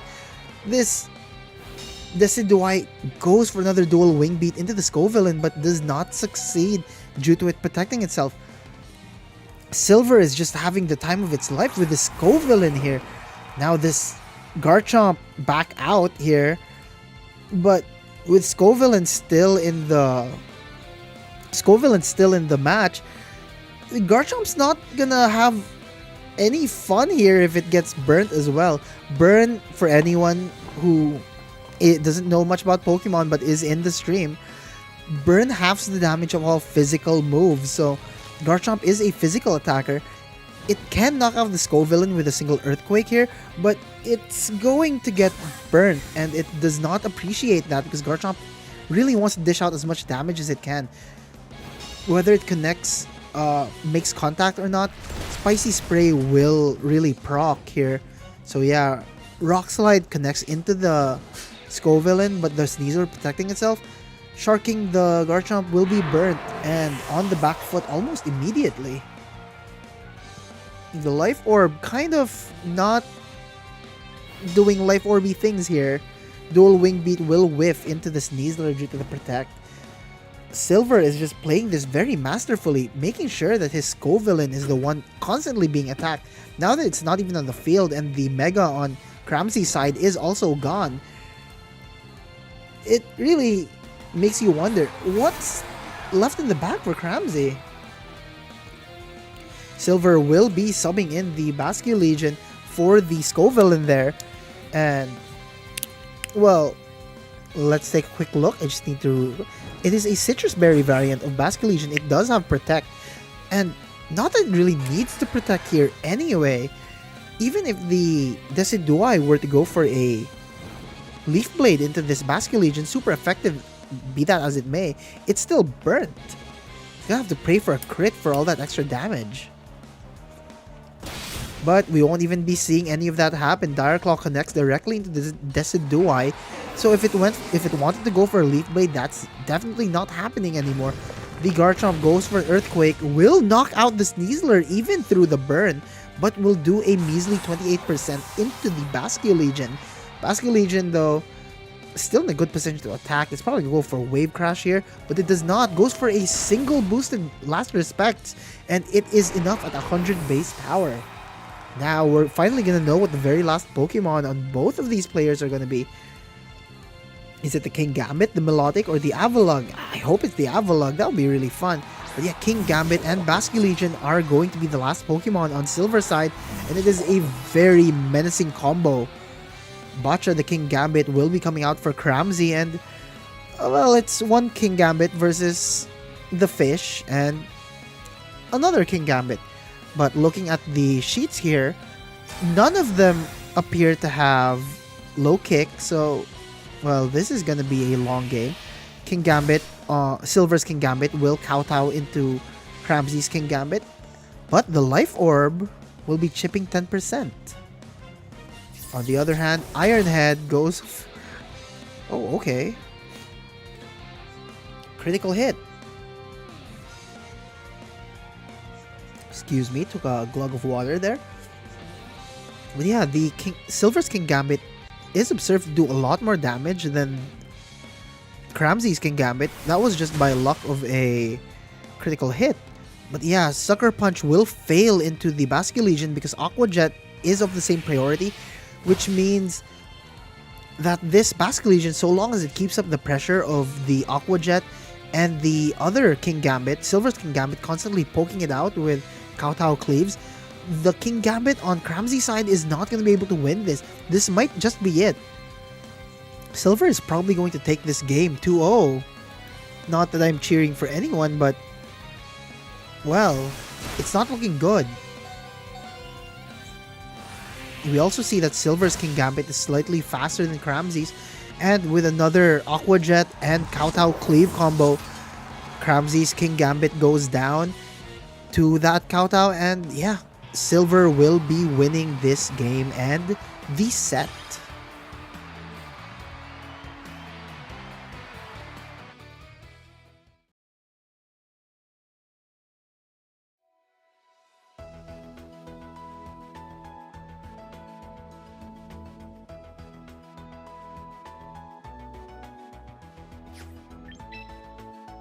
Okay, let's see who's still playing the matches.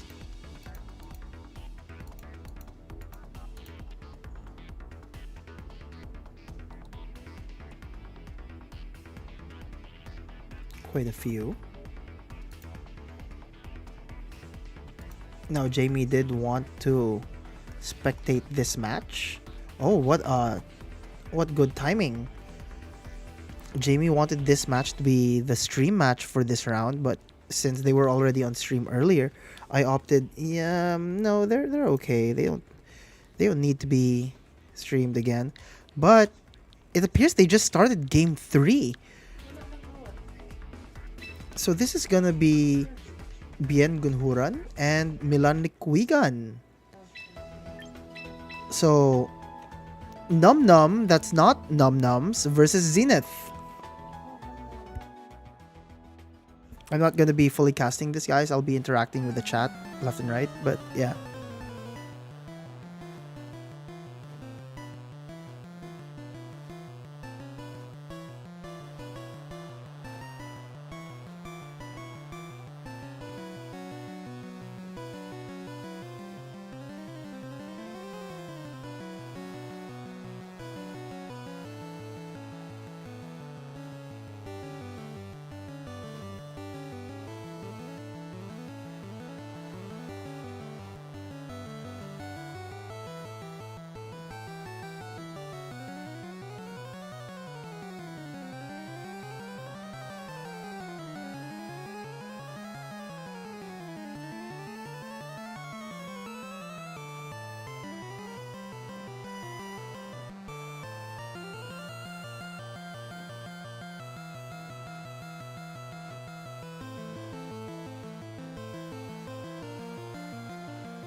Fun fact, if that Sylveon was in fact Life Orb, even at +3, there is nothing the Staraptor can do to survive if it has no investment.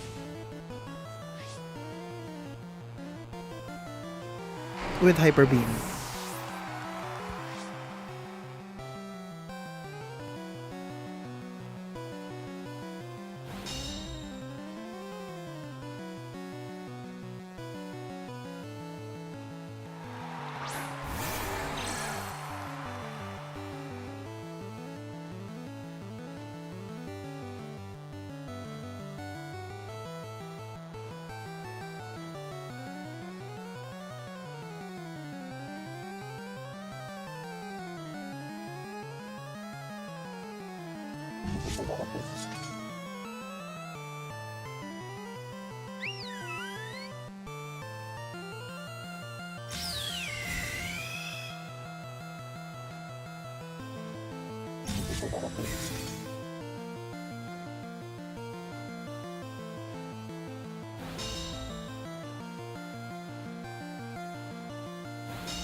So, just looking at this here, that Tailwind was actually quite smart by Zenith to make sure that he doesn't lose any speed ties. But the Wide Guard is a threat on that Aerodactyl. He is still going to be able to go faster though, but Aqua Jet will not be able to take this just because of how absurdly strong the Staraptor is. But yeah, Hyper Voice going in was extremely high risk there, especially with the Wide Guard on the Aerodactyl. And very intelligent protect by Num Num here. Not Num Nums. I'm still kind of wrapping my head around the idea that there are two Num Nums in the league, but here we are.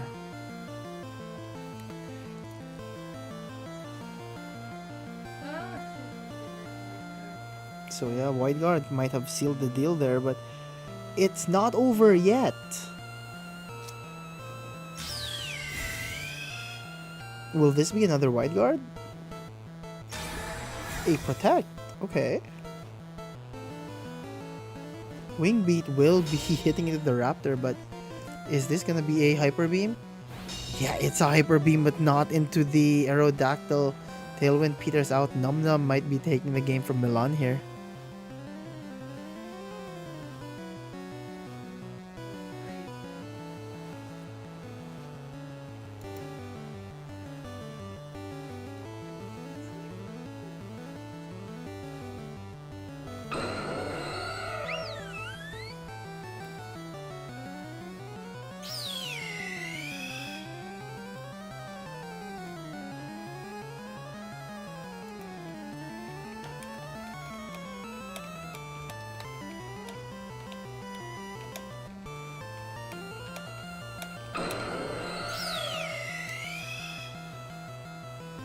But yeah, this is a really tight spot. Both players gonna have to call this out.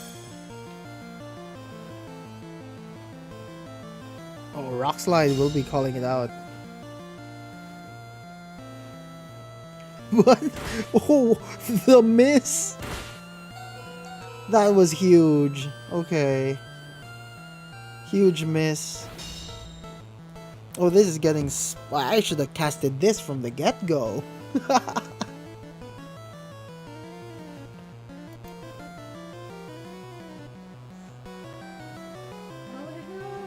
We do see that Abin is screaming out in the chat that Zenith, you have to win this so that you guys are gonna fight. So, Storm will be protecting once more. This is gonna be a Hyper Voice. Of course. This just protects left and right. This is just...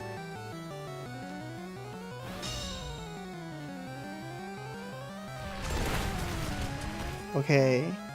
At some point, Hyper Voice is gonna have to poke out here. Or something.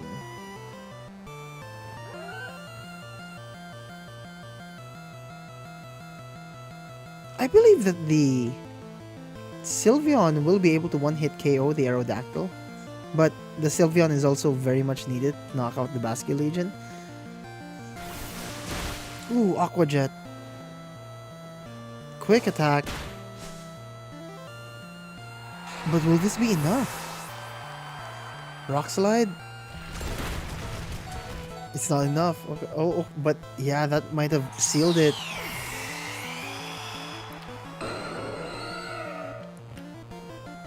Num Num 2 might have just won the game here with those 50-50 turns. We see that the true Num Nums is in the chat as well. Wow, this is... Is that Nimona?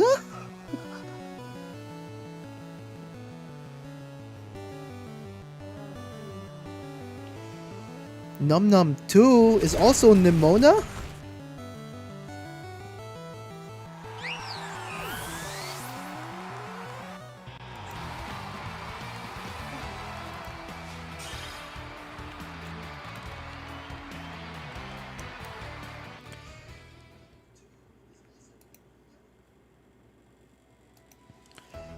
Okay, that was rather unfortunate for Milan, but an incredible game for Num Num. Other Num Num. I believe that was the last game of the set, or the round. So without further ado, we will be going into the final round of midweek smoke right before we go into top cut. We might end earlier than usual. I say that every midweek smoke, but then we don't really end earlier than usual. But yeah, I will be pairing the next round now. Several more people have dropped, so now it is out of 12. Jamie, please select a number between 1 and 12. How about number 4? Table 4. Oh, Milan just can't catch a break here. You choose na. No, I think it's going to be fun. Milan, we are definitely going to stream another match that is yours. Sure. Versus. He can't catch a break. He's fighting Num Nums. Again? He went from one Num Num to another Num Num. 2 num nums? 2 num nums?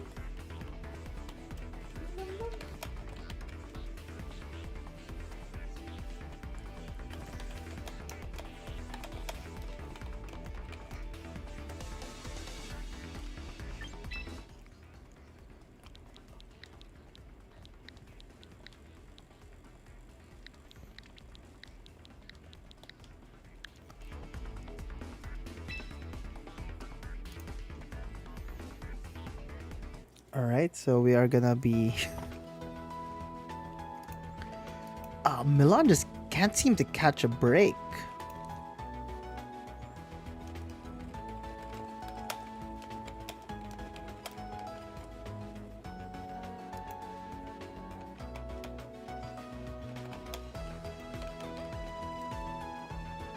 Okay, so good luck to both of these players.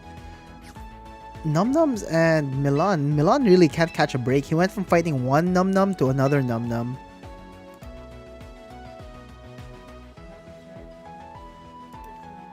Yeah, so this is Nums, the other Num Num. Now, something I really would just like to shout out here is that while we know that Zenith Milan is a very calculated, he's a very good player.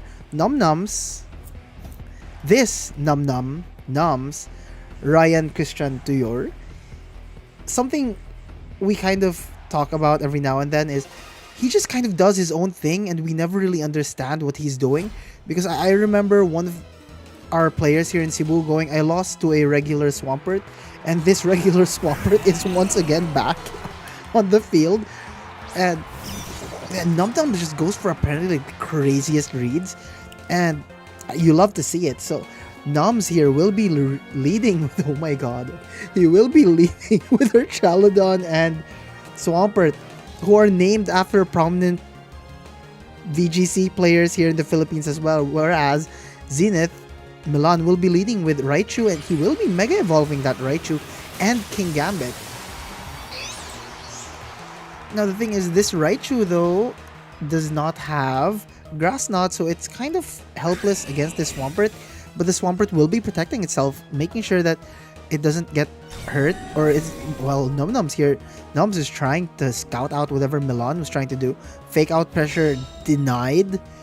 No fake out will be going in, but the King Gambit will be able to use a Swords Dance here, setting itself up. This next Sucker Punch coming from the King Gambit is going to hurt, and it is going to hurt a lot. Swampert, on the other hand, is not going to be able to really go for a Earthquake unless this Pelipper comes in. Yeah, of course, it's named Ron. Ron the Pelipper will come in here, getting the rain in, while this Swampert will finally Mega Evolve. But if I really had to make a guess, this Swampert is going to get Sucker Punched in the gut as it goes for an Earthquake. And yeah, there it is. The Sucker Punch will be enough to one-hit KO the Swampert though. Nothing that could be done there.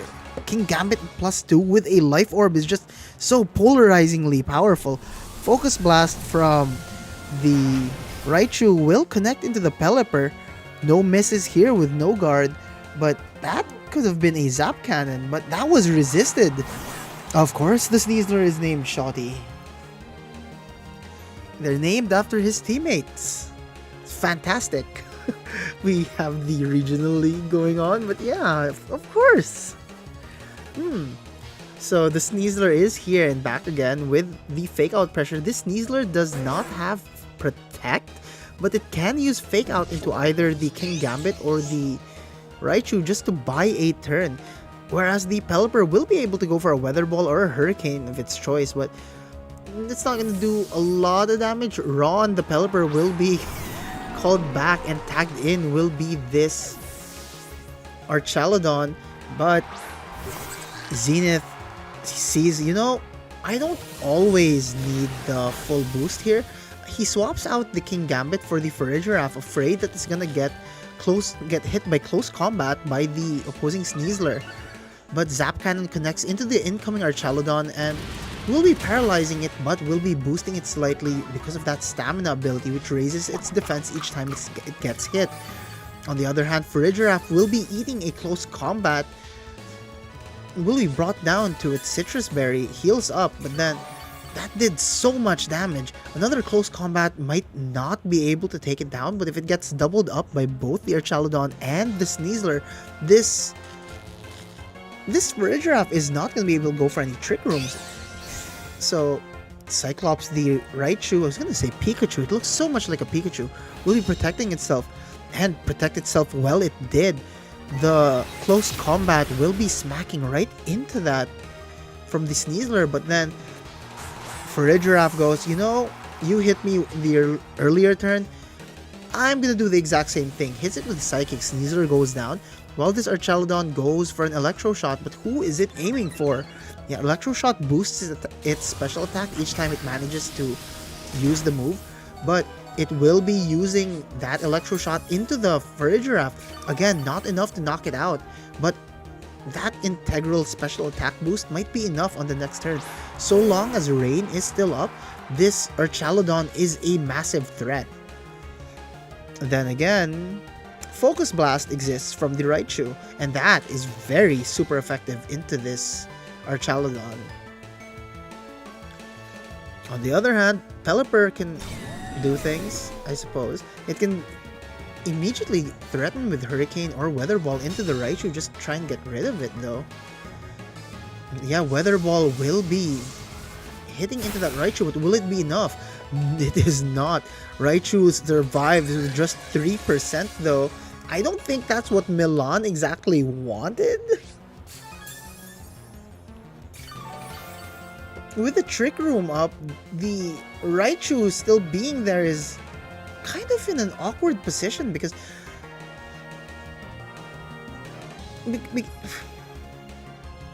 I'm sorry, I'm just a little flabbergasted by it.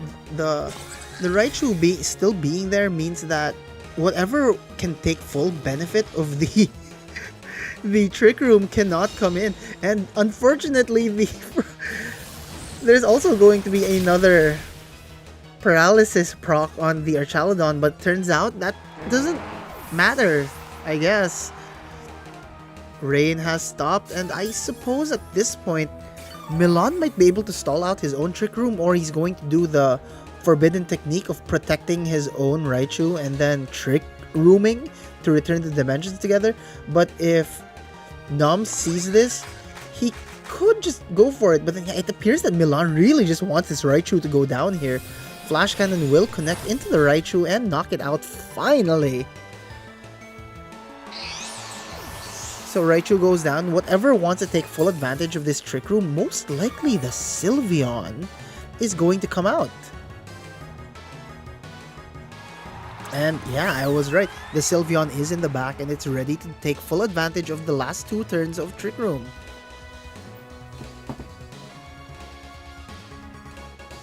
Now, a Helping Hand Hyper Beam is going to hurt, and it is gonna hurt a lot. We do see that the Archaludon for Noms is a modest nature, so it's not gonna be able to tank this hit as well as it normally would. Flash Cannon will connect into the Farigiraf and not the Sylveon though. But most likely this Sylveon is going straight for the Hyper Beam, and this is one of the funniest animations ever. Will this be surviving? It does not. Helping Hand boosted Hyper Beam from that Sylveon, unresisted, yeah, that was it. Noms will be losing Game 1. Game 1 will be going to Milan Zenith Liquigan.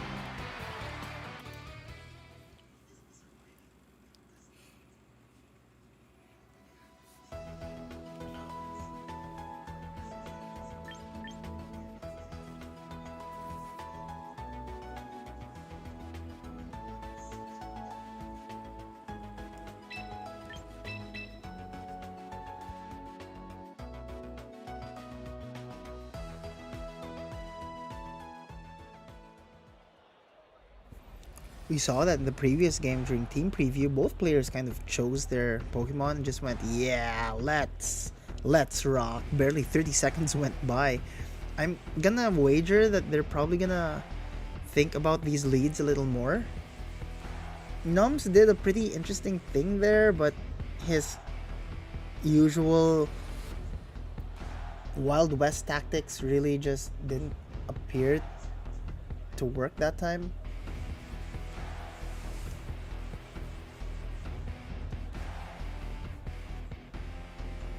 Yeah, they're both kind of adjusting, I hope. I really hope.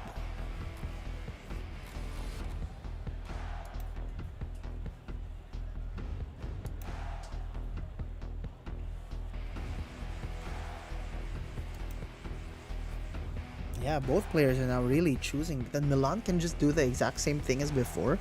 But that was such a bit of an oversight that the Raichu survived. It appears that Milan really wanted it to go down on that turn.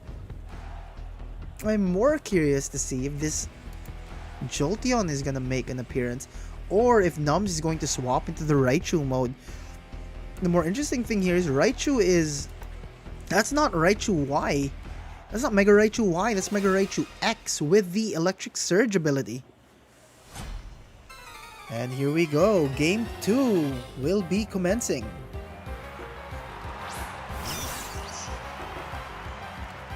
So yeah, Noms will be leading with Raichu and Sneasler. I don't think either of these players would want to Mega their Raichu just yet in case one of them wants to do the attack. Technically, whoever Megas first, or if they both Mega, then it's fair. But if only one Raichu were to Mega here, then the other Raichu would absorb that hit. But yeah, this is quite a predicament for both of them. In fact, the funniest thing here is, okay, so Milan's Raichu, Cyclops, has opted to go for a Mega Evolution, but Num's own Raichu, which is named after his opponent, will also be going for a Mega Evolution into the Raichu Knight X. But that's kind of a weird predicament because now the Zap Cannons from Milan's own Raichu will be doing so much more damage. The King Gambit, Milan's King Gambit will be protecting itself, trying to... Oh, of course, the fake out goes into the King Gambit. But Focus Blast will be smacking right into that Raichu X, and it survives. Okay. But Shoddy the Sneezer will close combat into that. Oh, wow. That little rat did not see that coming. So, Cyclops the Raichu will be going down, leaving Milan. I hope you all know that these nicknames are making me facepalm. Milan the Raichu is now facing down Milan's Farigiraf. Now, if I had to wager, this Farigiraf really does want to Trick Room here, but at the same time, this will give the King Gambit a shot at smacking something with a Sucker Punch. But at the same time, if Nums does what Nums does best, which is be unpredictable, he can just go for a close combat directly into this King Gambit, denying it anything. But then the Trick Room would successfully go up. But yeah, Sucker Punch will knock out Milan. Milan successfully knocks out Milan. Fantastic. Little chip damage from the Life Orb there. And okay, no close combat from the Sneasler. Instead, we will be seeing U-turn, a quick adjustment, but Poison Touch, not Unburden, will be proccing into that Farigiraf. This Farigiraf will not appreciate getting 12% of its HP chipped every single turn.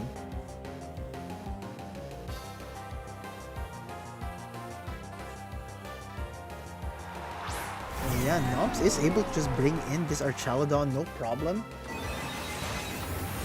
I mean, of course, it will not be taking in anymore.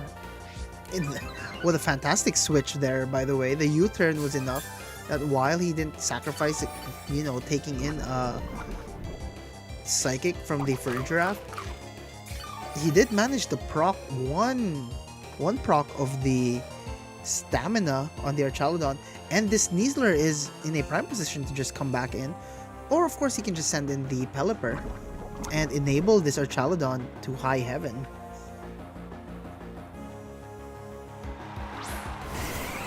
But no, it is the...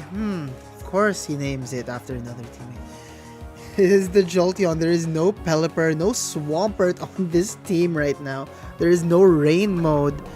This Archaludon is just gonna... It's just gonna kind of... It can't immediately charge the Electro Shot. However, the Jolteon here does have a Life Orb. And it has Rising Voltage. That is a very powerful move in the electric terrain. So I'm going to wager that both of these Pokemon on Num's side are going to try and burn out the remaining turns of electric terrain while just trying to survive.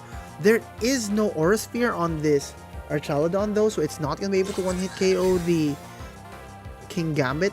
But I think this Jolteon might just be enough. The Rising Voltage goes into the Farigiraf. Not really enough there. Electro Shot will be charging up. Outside the rain, Electro Shot will need another turn, just like Solar Beam, but it will be raising the special attack on the turn it is clicked. Kowtow Cleave, of course, Gen 9 Power Creep. Kowtow Cleave will knock out the Jolteon in one go. Yeah, the Archaludon will be healing itself ever so slightly, but the Farigiraf is not... It really does not appreciate being poisoned here. While there is fake out pressure, was fake out pressure from the Sneasler, it can go for a close combat immediately into the King Gambit slot here, but then yeah, the Farigiraf will be swapped out and tagged in by the Sylveon. And like I said earlier, the King Gambit will be eating a close combat immediately from the Sneasler there. ×4 effective, extremely effective, and the charged up Electro Shot in electric terrain will be launched into that Sylveon. So this Sylveon is now slightly slower. There is no Trick Room. We might be going to a game 3 here. No choice. The Farigiraf will be coming back out. Nums here has played this out very, very well. So now we do see that the Farigiraf probably wants to go for a Trick Room here, but at the same time it really wants to get rid of this Sneasler. So this is kind of a 50-50 turn that the Sneasler can go down to the Farigiraf, but the Farigiraf can go down to anything. And yeah, Farigiraf will not be attacking, nor will it be setting up Trick Room. Instead, it will be protecting itself. Dire Claw instead will connect into the Sylveon. Super effective damage, knocking it out from 36%, leaving this poisoned Farigiraf with nothing left. Draco Meteor will not connect into the Farigiraf because it was protecting itself. The electric terrain has disappeared, and yeah, Milan will be turning over game 2. So we are gonna see a game 3 here. What a nail-biting game.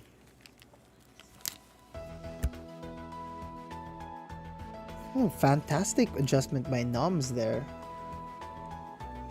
And yeah, both players are just going straight for it. They didn't even give themselves a minute. Again, Nums has been extremely... He's kind of known to be like a wild card. At least that's how I understood it. But yeah, that was... You thought he was gonna go down because of the... but all it took was the Raichu 5 turns to win, turns out. Now I'm genuinely curious if Milan is gonna make any adjustments.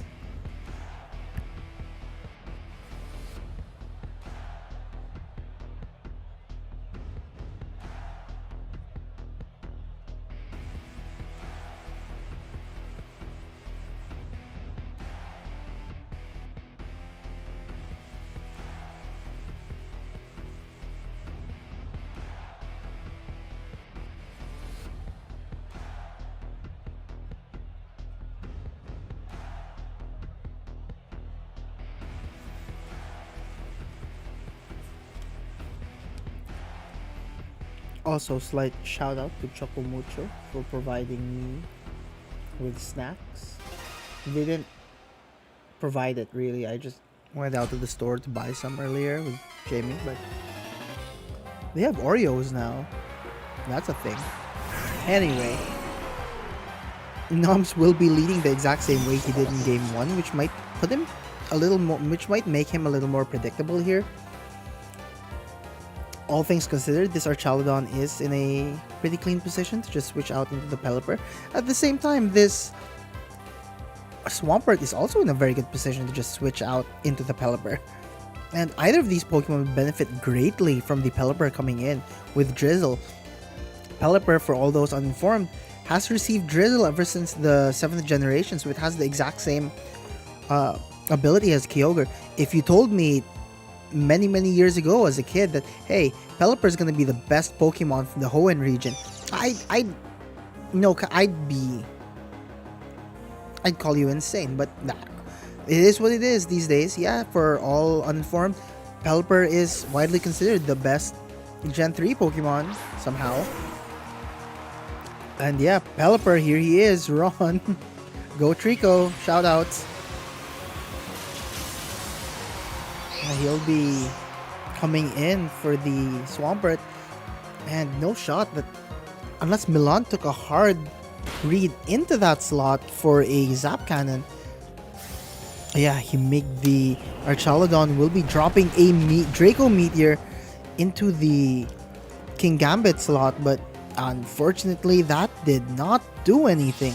King Gambit shrugs off that Draco Meteor and laughs in the face of the Archaludon, going, I'm gonna do a little jig here. Does a Swords Dance boost itself by 2 levels?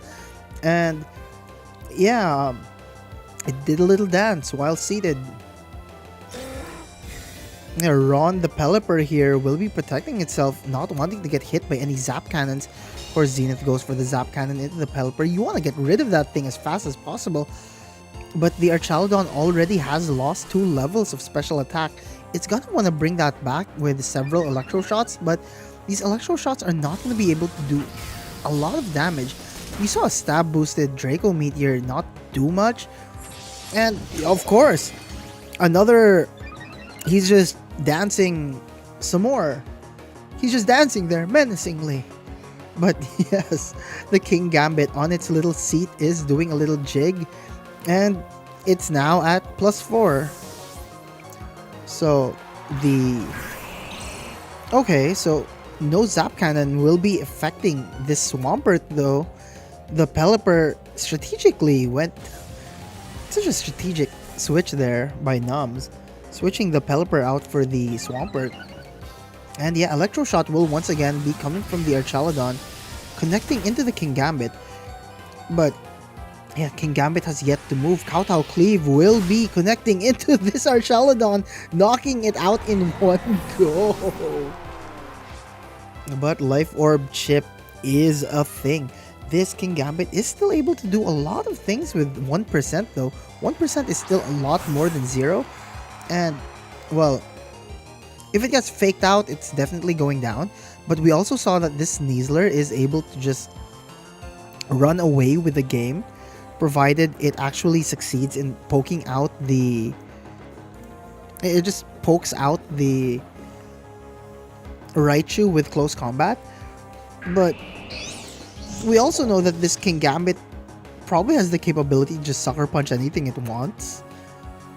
If no protects are coming in, we also know that this Sneasler has no protect or defending moves. But it also can't be fake. It can't be Sucker Punched immediately.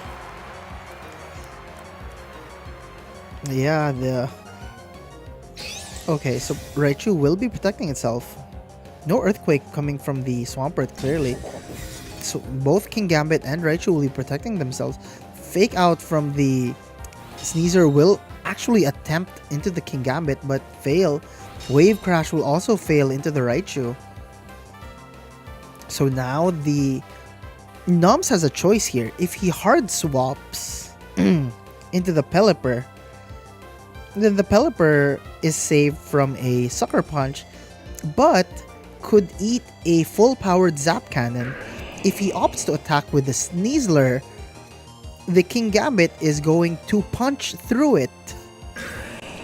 And the Swampert has chosen to protect itself. Of course, Sucker Punch will not connect into the Swampert. Zap Cannon will, however, be connecting into the Sneasler, knocking it out 100%. Goodbye, Sneasler, and in comes Ron, the Pelipper, as the rain stops. No rain, bit of a problem. Rain comes back in, problem solved. Yeah, Pelipper, here he comes, and with it, the rain. But we have to address the elephant in the room here. This King Gambit is still in a very, very, very, very dangerous position to go for another Sucker Punch. Ron, the Pelipper, will be protecting itself. Sucker Punch, however, will finally connect into that Swampert. We saw it knock it out at +2. So it probably blew a hole right through Donut that Swampert. And yeah, and that's it. I trade my Swampert for your King Gambit with the Life Orb chip. And yeah, nothing that Pelipper can do against the Raichu though. Nom sees what's happening and goes, I'm not even gonna take any of this smoke. Forfeits, giving Milan game 3 and the entire set. That was intense. Let's see. Oh, there is a match issue.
Okay.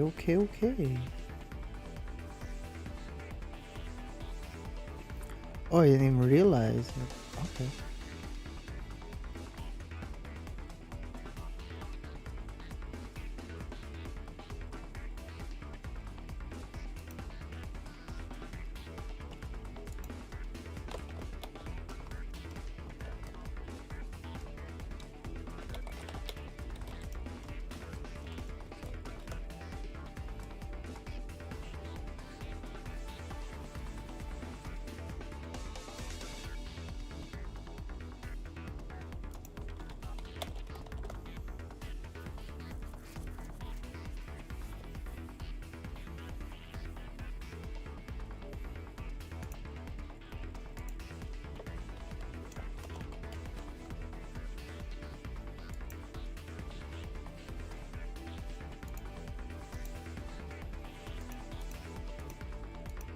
Okay.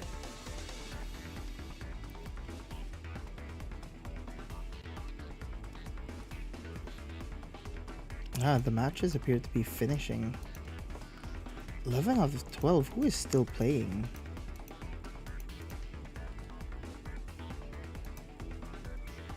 Oh, of course. It's these two.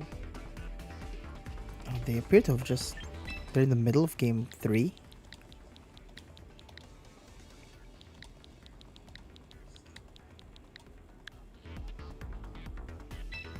So we did spectate Mayonnaise game earlier, Muhammad Libao, but Geo is Geotan, another Geo in the VGC community.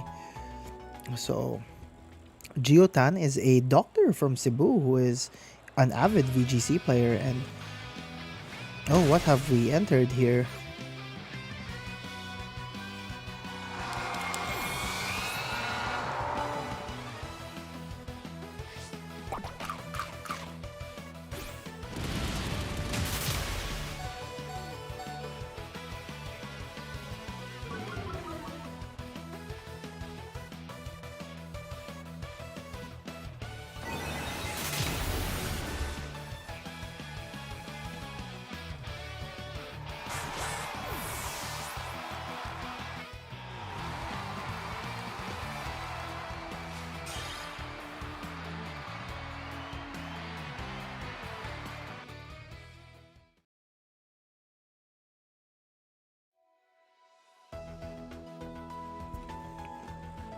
Okay, I think that was the very last game of Swiss.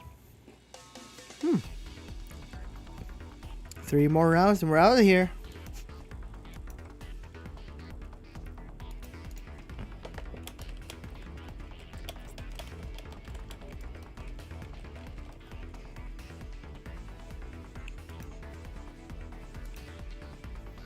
Okay, let's see who made it in the top cut.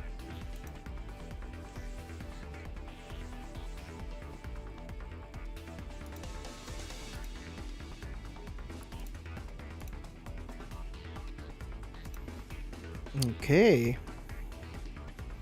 Hello, hello.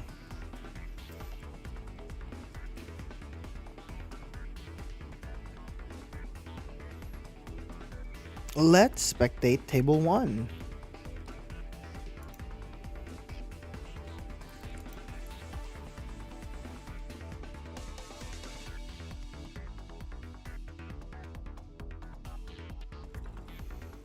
Jamie has requested table 4.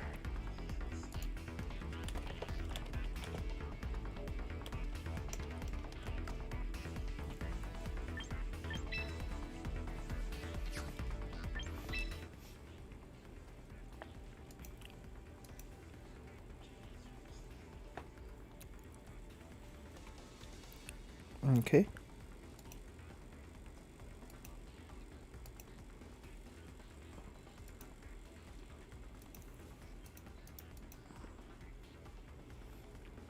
Okay, it appears that table 4 is doing a 10-minute break. So I guess we can spectate someone else.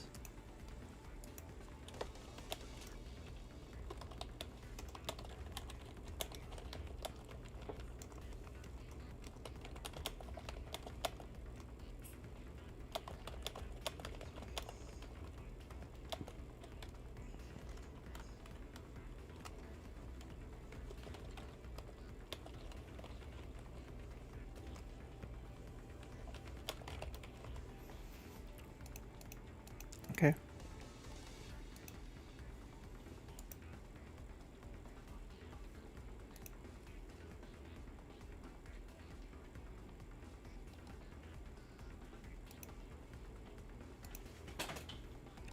Actually, yeah, let's take a 10-minute breather. I'm just gonna make the room.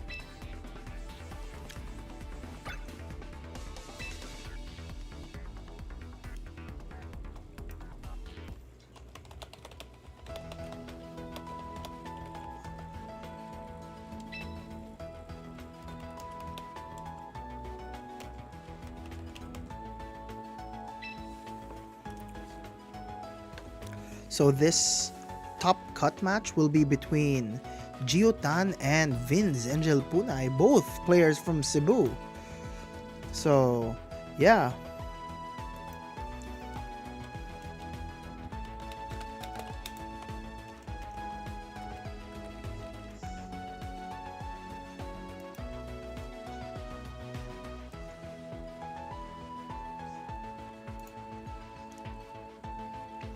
If you guys want to take a quick toilet break, now is a pretty good time to do so. For all the viewers, for everyone still in their matches, you carry on. So viewers, if you want to go get a snack, toilet break, now is a pretty good time to do so.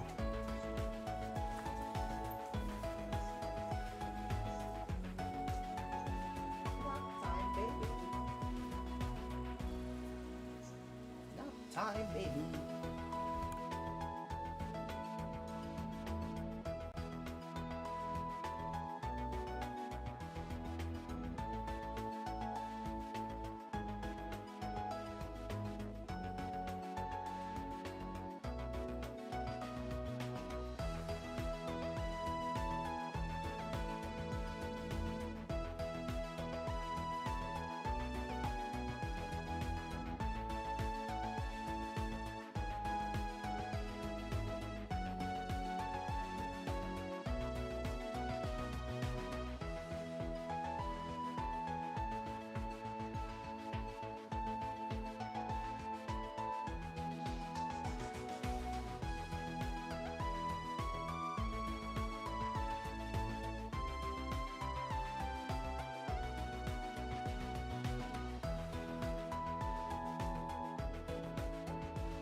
proof that Snivs is Pokeball tier. Hard proof.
Alright, we are back. And we're gonna be spectating Vince Angel Punay and Gio Tan. I wanna say your full legal name, but it is very long. So, bit of backstory for both players here. They are both from Cebu. Gio is a newer player and Snivs is a veteran player, so I'm genuinely curious how they're going to play it out. They have, again, very similar teams, but we'll see.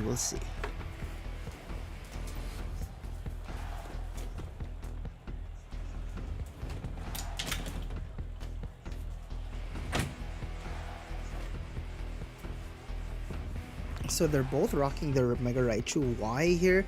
The thing is that, very similar to what happened with the Bean earlier, Gio is rocking the Glimora rather than the Hisuian Arcanine. So both players are up with the same scores anyway, so let's see.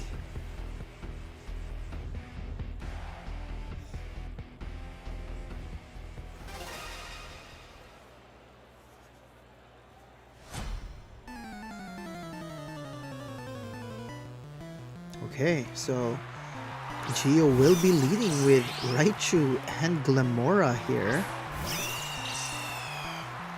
while Snivs will also be leading with Raichu, but no Glimora or Arcanine here. It is the Staraptor. Snivs now has the pressure to just go for either of these, but if the Staraptor was the one to Mega Evolve, the opposing Raichu on Gio's team is not going to be able to attack into it if the Raichu still exists because of Lightning Rod. And yeah, we will be seeing that Gio's Raichu will be the first one to Mega Evolve here. And yeah, like clockwork, we saw it happen in the previous game. The Staraptor will be the one to Mega Evolve, while the Raichu will remain as a Raichu. And Fake Out will in fact go into the Glimora, but this is going to proc the Toxic Spikes. And yeah, Zap Cannon will connect into the Raichu but does not get the KO. Close Combat will connect also into the Glimora, not knock it out, will proc the second dishing of Toxic Debris. And the Glimora flinches and Toxic Spikes at +2, that's maximum. Anything that comes in on Sniv's side will be absorbing a badly poisoned hit here. The Gio will be withdrawing his Glimora, and in its place will be the Farigiraf. Well, yeah, Sniv's Raichu will be protecting itself, not wanting to take any more Focus Blast coming from Gio's Raichu. That's all good. This Staraptor is just proccing itself over and over and over, getting those close combats in. Contrary will, instead of dropping its stats, will be boosting it. So this Staraptor is now at a massive +2. It is not going down without a fight. And well, while the Raichu on Gio's side is going to be able to knock it out after enough hits, it's still at +2. And yeah, Sylveon will be subbing in for Sniv's Raichu though, but it's going to get badly poisoned because of that Toxic Debris from earlier. Focus Blast, no swap in moves there, will connect into the Sylveon, but it's not going to be able to do anything there. Close Combat from the Staraptor finally connects into that Raichu. Not enough to knock it out, but at +3, that is going to be a lot of damage. No Trick Room from the Farigiraf. And 35% despite the... What is that? +3? That's massive. What's this Farigiraf eating? Anyway, the Farigiraf is... It is in a pretty good position to just go for a Trick Room here, but at the same time, the Sylveon in the room needs to be addressed. The elephant, the giraffe in the room must be addressed here. The Sylveon is in a good position to go for a Hyper Voice, but no Hyper Voice, no such thing will be happening. Sniffs will be calling in the Sylveon and sending Raichu back out. This will be badly poisoning the Raichu, however. But Helping Hand into the Raichu will be coming from the Farigiraf, and Zap Cannon will not connect into the Staraptor because of that.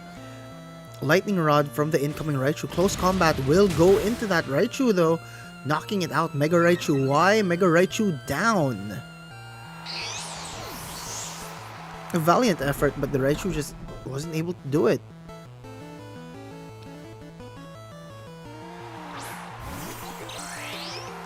Yeah, Glimora will be coming back in though.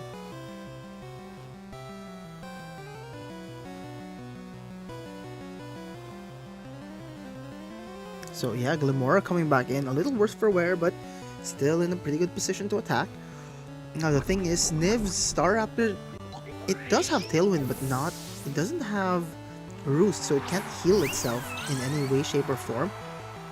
That's not gonna matter too much. Spiky Shield coming from the Glimora. Well, that depends. Did Snivs wanna attack into that slot? Yes, he did. Close Combat will connect into the Spiky Shield, hurting this Staraptor just a little more, but Psychic showing exactly why it's so powerful, especially on the Staraptor there. But yeah, Staraptor, you'd think it would be able to take hits a little more easily, but that's not exactly the amount of damage you'd want to take. Glimora will finally be going down though, and Sunday Sabong, the Staraptor, will not be able to... Oh well, Hyper Voice, yes, comes up, but that might be a difficult position actually. If the King Gambit is the final Pokemon on Sniv's side, it actually wants to be in this Trick Room. So Oyaban, the King Gambit, will be coming out on Geo's side, but it's kind of in between a rock and a hard place. We know that the Staraptor is now at +5, and at +5 it's gonna be able to do very, very dangerous things. The thing here is it's gonna be a clear hit into the, I believe, the Farigiraf. Okay, Sylveon will be called back, and Sniv's own Farigiraf will be coming out for it, but it's going to be badly poisoned. Question is, okay, Psychic will connect into the Staraptor but fail to knock it out. At +5, this Staraptor is just a massive raid boss. Iron Head, however, will connect into the Farigiraf slot, but yeah, Close Combat directly hits into that Farigiraf, knocking it out and making this Staraptor at +6. But that might not actually matter very much. All things considered, there are still 3 turns of Trick Room. This can be stalled out one way or another. But Sunday Sabong here is gonna have to make a play. Close Combat is the strongest thing that Snivs can do into the King Gambit, but this is not an impossible thing for King Gambit to do. Of course, there will be a Protect from both Pokemon, which means there may be no Protects from both Pokemon on the later turn. But Kowtow Cleave will be going into that Staraptor slot, and not exactly the place that Sniv's Pokemon want to be in. They're all badly poisoned, and the Staraptor is at 3% HP. This isn't exactly a good position, nor is it a bad one, but the King Gambit on Geo's side still has several turns to play its game. And on top of it, it also has the ability to just go for a Sucker Punch here if it really needs to, but in the Trick Room, it probably doesn't mind. But yeah, Kowtow will be connecting into that Raichu slot, into the Staraptor slot rather, and Trick Room will be reversed. And I'm going to guess that the smartest move here is to send in the Sylveon. Staraptor is going to be food for... Okay, so he will be sending the Sylveon back in. The Staraptor rather. So Staraptor is... No, Sucker Punch cannot happen. Correct, I stand corrected. So long as this Farigiraf stands, Armor Tail will prevent any form of priority from coming in. Geo needs to be very mindful of that. Close Combat will be connecting into the King Gambit though. Not enough to knock it. No, it is very much enough to knock it out after a Helping Hand boost. And there it goes. Game 1 will be going to Vince Angel Punay.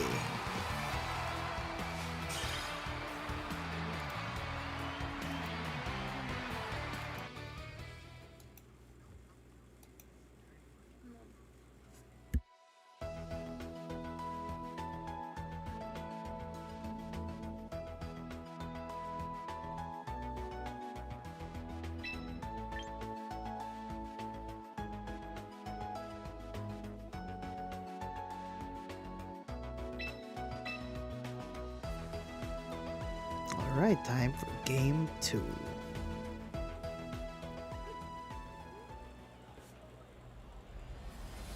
Who knows what kind of adjustments both of these players are gonna make for game 2, but fingers crossed.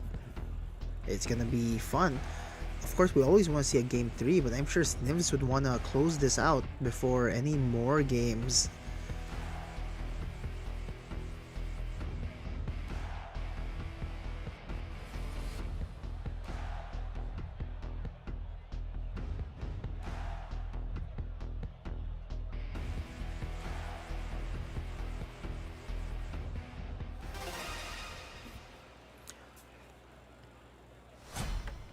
Alright, so game 2 is commencing.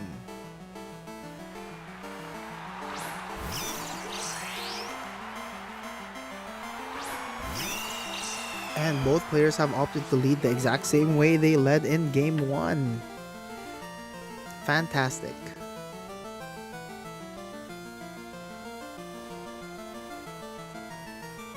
So we did see earlier that honest gameplay from Geo did not pan out as expected, but hey, maybe things can change. Geo will be recalling his Raichu though instead. He wants to lead off immediately into the Trick Room mode. But yeah, Staraptor will still be the mega of choice for Snivs here.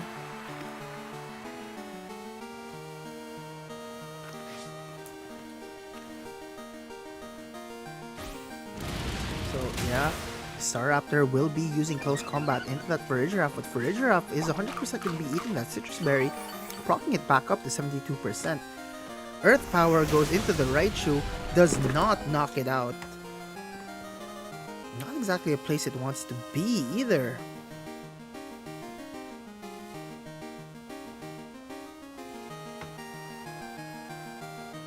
So now this Raichu, Sniv's gonna have to think of a way to preserve this Raichu, just because without this Raichu, Geo's own Raichu is gonna be able to do whatever it wants to the Staraptor. Zap Cannon at 50% accuracy will be missing. Glimora once again goes for an Earth Power into the Raichu slot, knocks it out successfully though.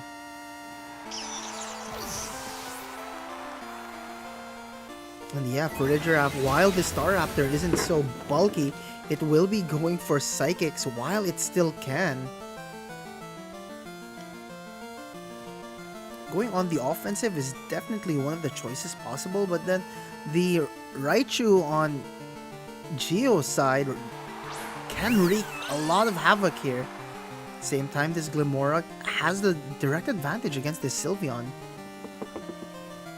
Then again, this Sylveon can just go for a Hyper Voice. Tailwind will be coming up on Sniv's side, but to what point? Sylveon uses Hyper Voice, no Trick Room coming out for Geo. And well, this Glimora may be able to take out the... No, it goes for a Power Gem, attacks into the Staraptor, ignores the Sylveon though. It's certainly a bold move by Geo, but well... it is what it is. I'm going to wager that the King Gambit is also in the back. We're gonna see the exact same for Pokemon, I think. King Gambit is also in the back. Or no, Farigiraf is in the back for Snivs. I'm going to wager. But at the same time, Um, Geo is in a bit of a rough spot here. If it is the Staraptor in the back, he can't just send it out. But yeah, he will be sending out Electrify the Raichu. This Tailwind is a major problem, however. The real question is, if this Raichu were to Mega Evolve, will it be faster than the Sylveon? There is a chance that this Raichu will in fact still be faster than the Sylveon, but it's also in a very, very bad position to just get Hyper Beam to death in one hit. Yeah, it will be surviving the close combat. We've seen that happen before. But Sylveon, okay, yeah, it is going to be much faster than the Sylveon.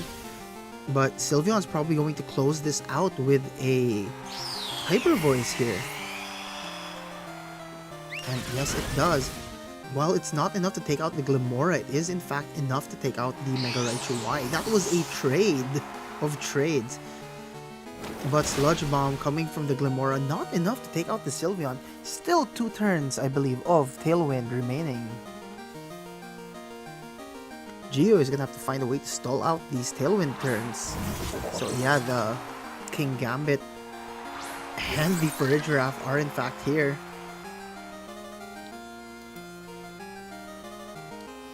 But yeah, this is quite a predicament. Now, this Farigiraf only has Psychic. That's the thing, it only has Psychic. One of the only outs here, I believe, for Vince is going to have to be to... Well, he can Hyper Voice, but if he opts to go for a Hyper Beam immediately into the King Gambit... Oh my god, the 5% miss. Of course. I was about to say, if the Hyper Beam connects into the King Gambit, that just kind of solves the problem there. And yeah, Kowtow will... That was extremely unfortunate. Hyper Beam only has about... There are cases where it does miss, but it's quite rare. Hyper Beam has about, yeah, 90% accuracy. 1 in 10.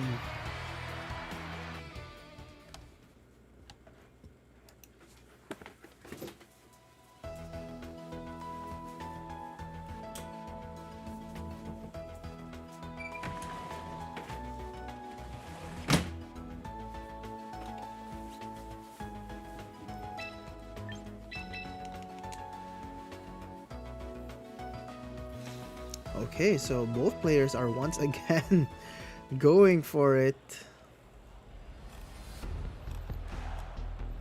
Win by a miss. That now I know that Snivs has been complaining as of late that RNG has just not been on his side lately, and it kind of shows. He's been quite unlucky with these rolls, but he's been compensating for it more with skill. But sometimes the game's just kind of that way.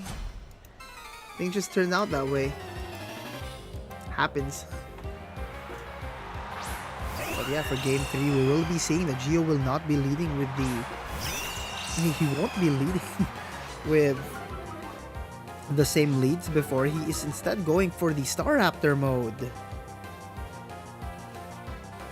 Now, looking at these team sheets once again, the Whimsicott on Geo's side does have Tailwind, Moonblast, Charm, and Light Screen. It can immediately go for a Charmed close combat here.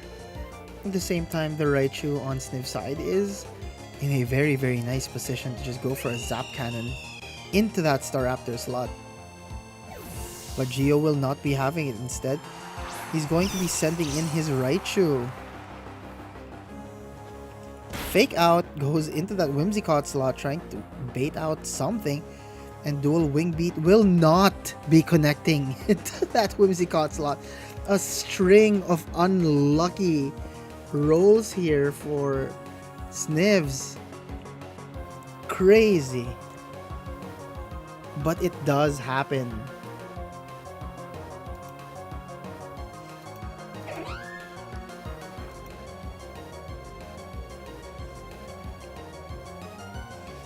Yeah, that was just not it.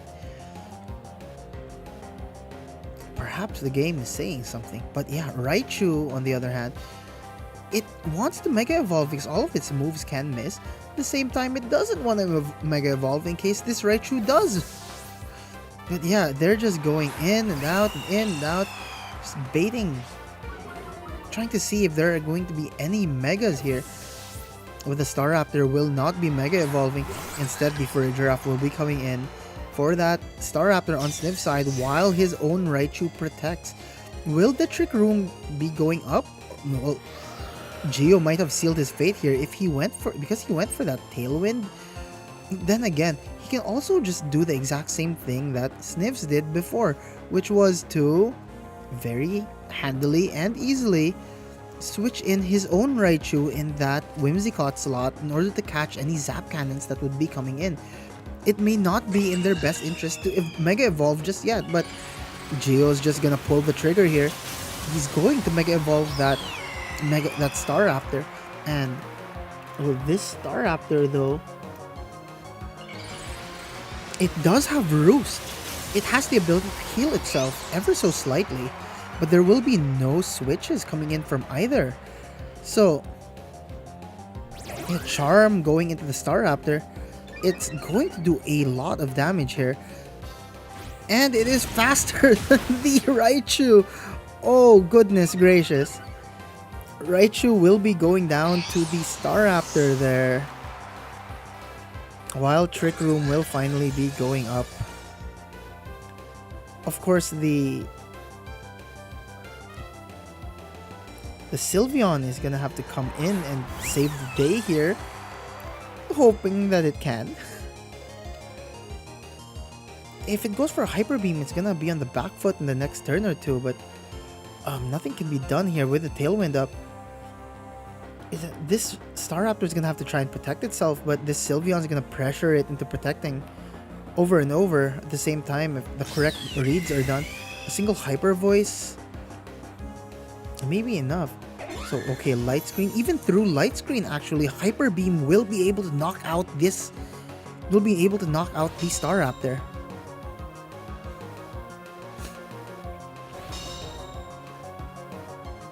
So, yes, if calculations are in fact correct, Staraptor can go down to a single Hyper Beam from this Sylveon, even without the Helping Hand boost.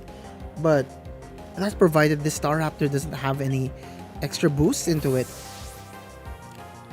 Geo clearly wanting to preserve that Staraptor a little longer. Okay, Doggo will be using Helping Hand. The Giraffe will be Helping Hand into the Sylveon, but will not be using it won't be going for a Hyper Beam. Instead, it's just going for the Hyper Voice. Constantly going for Hyper Voices. There is no Fake Outs available, however, for Geo. But King Gambit will be coming in, and this King Gambit heavily threatens the Sylveon right now. Of course, it's gonna be a little slower, but cannot Sucker Punch. The thing is, it does have Iron Head, Brick Break, Sucker Punch, and Kowtow. It cannot protect itself, but at the same time, it can go for the one-hit KO into the Sylveon. But will this be enough, actually? Okay, Helping Hand goes into the Sylveon. Iron Head will be connecting into Sylveon, and it is, in fact, just enough. Sylveon goes down.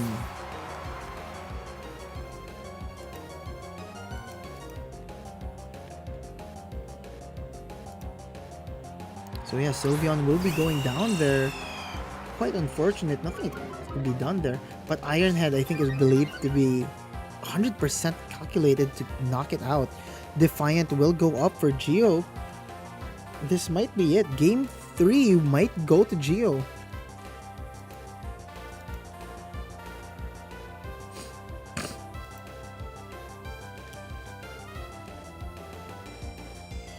But yeah, it's just so unfortunate. Those several RNG rolls for Snivs might have cost him his entire run for top cut. And the Psychic doesn't even do enough to knock out the Raichu here.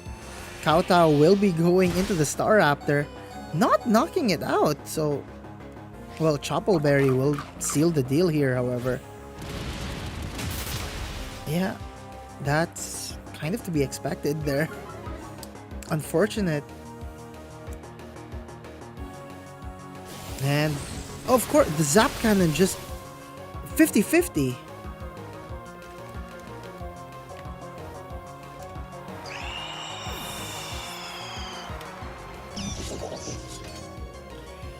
And I guess that's the game. I don't think this Farigiraf can do anything here. Well, yeah, that was it. Game 3 will be going to Geo. Snivs will be losing and Geo will be moving up.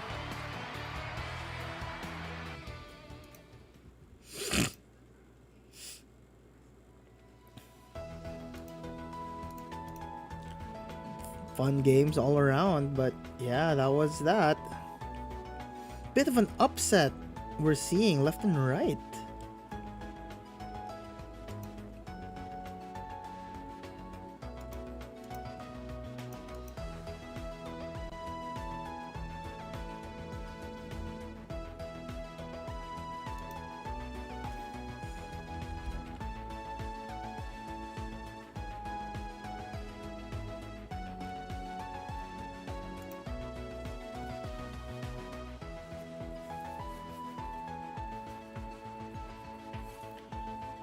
Okay.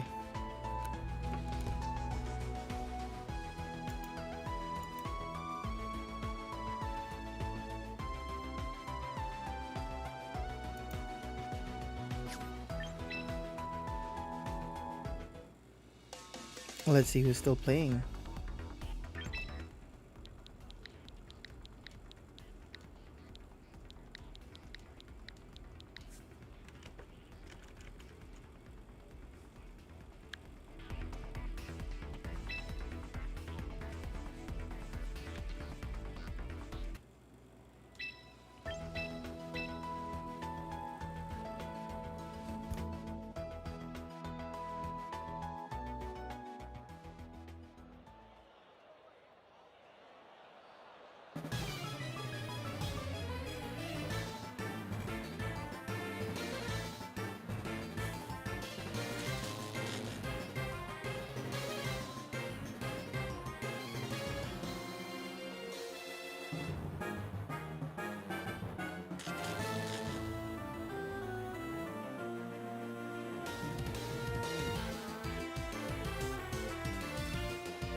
Alright, time for top 4.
Okay, for the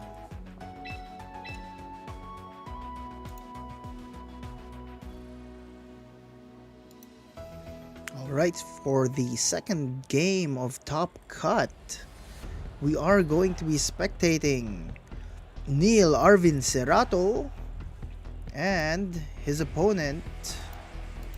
Where was it? I was looking at it just now.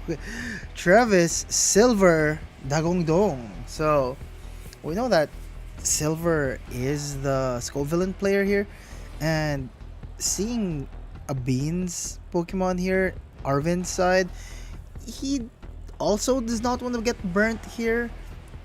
And yeah, both players seem to have just locked in really early and really quickly.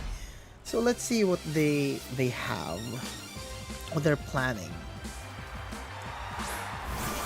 Silver will be leading with Frostlass and Sneasler here, but a Bean saying that, you know, I don't think I'm going to be burnt, so I'm going to lead with Pokemon that I think are going to avoid getting burnt by the Skull Villain.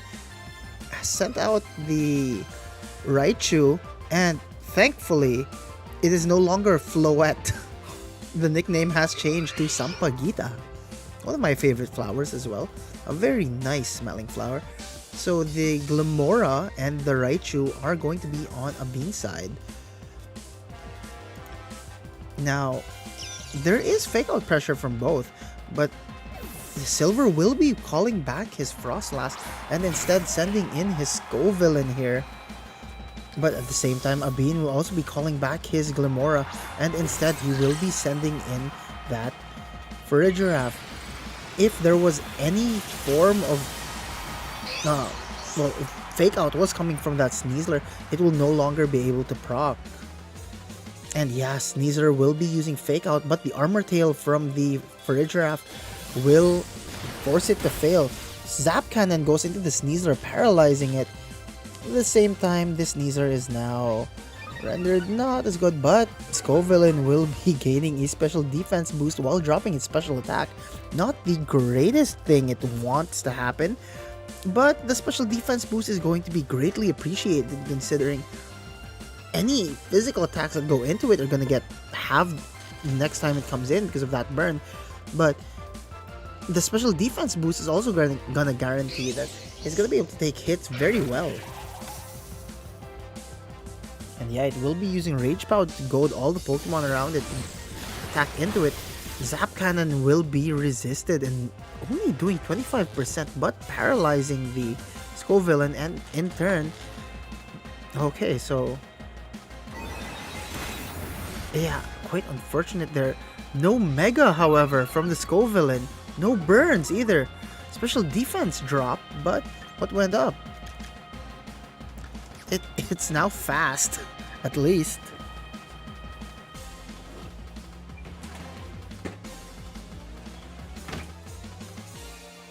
So the Scovillain has increased its speed but has decreased its special defense by just one stage. Helping Hand will be going into the Raichu. If this Scovillain opts to Mega Evolve now, I mean, that's certainly an option that it can do. But, not sure what the plan here was. Helping Hand will be knocking out the Scovillain, which means that Silver is probably planning to Mega Evolve this Frostlass and not the... well, can't really say it. He was planning to Mega Evolve the Scovillain anyway. It's already gone, but the Frostlass is going to be able to Mega Evolve, but it's still going to have to deal with all of the attrition going into it. Sneasler will be knocking out the Mega Raichu Y, but at what cost? The Glimmora will finally be able to come back in, but Basculegion will rain on its parade. Basculegion and Sneasler are capable of taking out the Glimmora, but if the Trick Room goes up on a Bean side, this is going to be a different story. Silver can go in guns blazing into that Farigiraf, provided that both the Sneasler and the Basculegion are enough to take it out. But I'm going to wager that the Glimmora is going to want to protect itself just in case this Basculegion wants to go for a Wave Crash into it. I mean, that's never pleasant. And yeah, Sneasler will be going for a close combat into that... Oh wow, okay. Into the Glimmora. It uses close combat into the Glimmora, proccing the Toxic Debris. However, Power Gem will successfully poke out the Sneasler, knocking it out. The real question though is, what is this Basculegion planning? And it goes for a Wave Crash into the Farigiraf. Does not knock it out because of course it doesn't. That is a powerful giraffe. But we have seen the speed interactions here. We definitely saw that this Basculegion is significantly slower than the Glimmora. And while this Frostlass may be the last thing to move, it is gonna move enough. The Glimmora is gonna go down to this Basculegion. It's a very high possibility that it can just go down to the Basculegion. And this Frostlass is in a very prime position to just Mega Evolve. Of course, it will be the last thing to move on the field. But yeah, here we go. It Mega Evolves this game, or this turn, and we'll be finding out what happens next. Snow warning, the snow will be coming in. Frostlass. Glimmora will be protecting itself with that spiky shield though. Psychic will attack into the Basculegion, doing not a lot of damage, but that special defense drop is going to be extremely significant. Wave Crash coming from the Basculegion into the Farigiraf is, however, very, very important there. And this Frostlass, last thing to move, will be using, it goes for the Aurora Veil, trying to protect its team from the very last two things that a Bean still has. Of course, this Glimmora still in contention, but the real question is what's in the back? And of course, it is the King Gambit. Now, there are 3 Trick Room turns left. Trick Room is very beneficial for King Gambit, but at the same time, we have to take note that the Basque Legion here is probably just gonna go for Aqua Jets in order to avoid the Sucker Punch, but it appears no Sucker Punch was proc there. Kowtow Cleave will be cleaving directly into that Basque Legion, confident that it could probably take out take a hit in the Basque Legion. Basque Legion just goes down, but yeah, a little Life Orb chip there, but the Frostlass will be proccing a single targeted Blizzard, only doing about 25% though. And getting chipped slowly by that poison. Frostlass is going to have to survive 2 more turns of Trick Room. It does have the Aurora Veil up, and the Snow, so it's gonna be able to take maybe an Iron Head, but then what? We just saw it do 25% into the... And I spoke too soon. Kowtow Cleave just cleaved straight through the Frostlass. And that's all she wrote, ladies and gentlemen. Game 1 will be going to Neil Arvin Serato. Abin.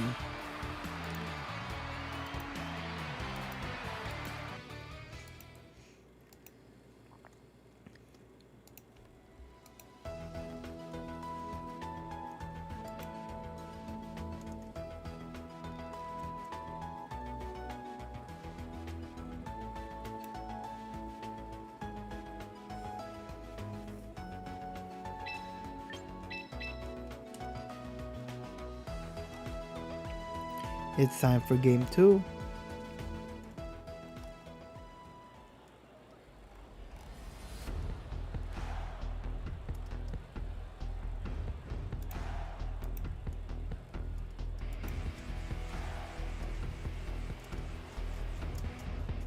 Abin only needs to win this game in order to advance.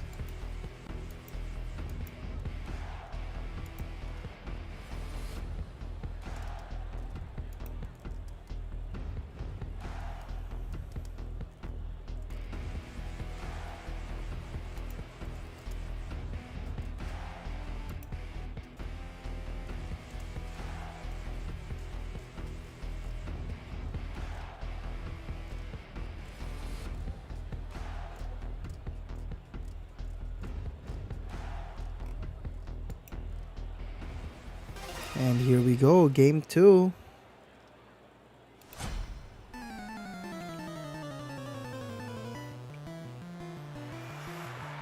And yeah, Silver will be leading this time directly with the Frostlass and the Sneasler. However, Abin will be leading. Both players have made a bit of an adjustment here.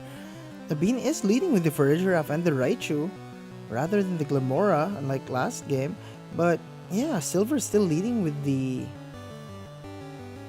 Sneasler here. We saw that the Sneasler just one-hit KO with the Mega Raichu Y, so I don't think it really wants to do that, but Scovillain will be coming in place of that Sneasler after Silver calls it back. Raichu will, however, be Mega Evolving here. And Mega Evolve it does. And Helping Hand from the Farigiraf into that Mega Raichu Y will be hurting something. Frostlass will be protecting itself, but did the Raichu attack into the Frostlass slot? And it did. Unfortunate, but it is what it is. Fantastic call. Special defense will once again be going up for this Scovillain, but special attack will be dropping. Kind of the same thing that happened last game. Imagine that.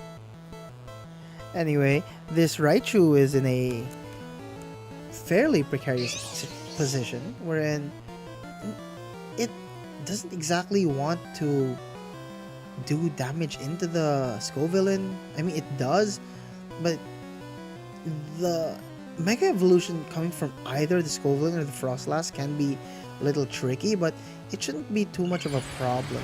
But yeah, turns out the Frostlass will be the one Mega Evolving this game. I mean, it was the one Mega Evolving last game as well, but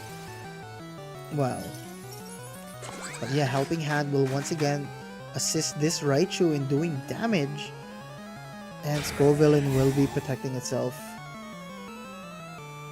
Once more, Focus Blast will be connecting into the Scovillain's protection, and Aurora Veil will be coming out from the Frostlass. Will the Scovillain get a speed boost and a special defense drop? Oh, I guess this is what they say about the Champions RNG seeds. Once the rooms are created, it kind of does the exact same thing. That is interesting. But yeah. So we do see that the same seeds are there. Scovillain will once again be getting that speed boost and the special defense drop. We know how much damage it does from the previous game, and Raichu's gonna have to be doing even more in order to hurt it.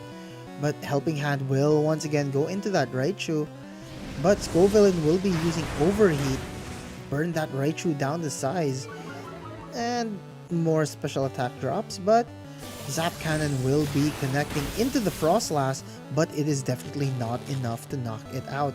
Will this paralysis proc it though? And no, Frostlass will be surviving and retaliating with Blizzard.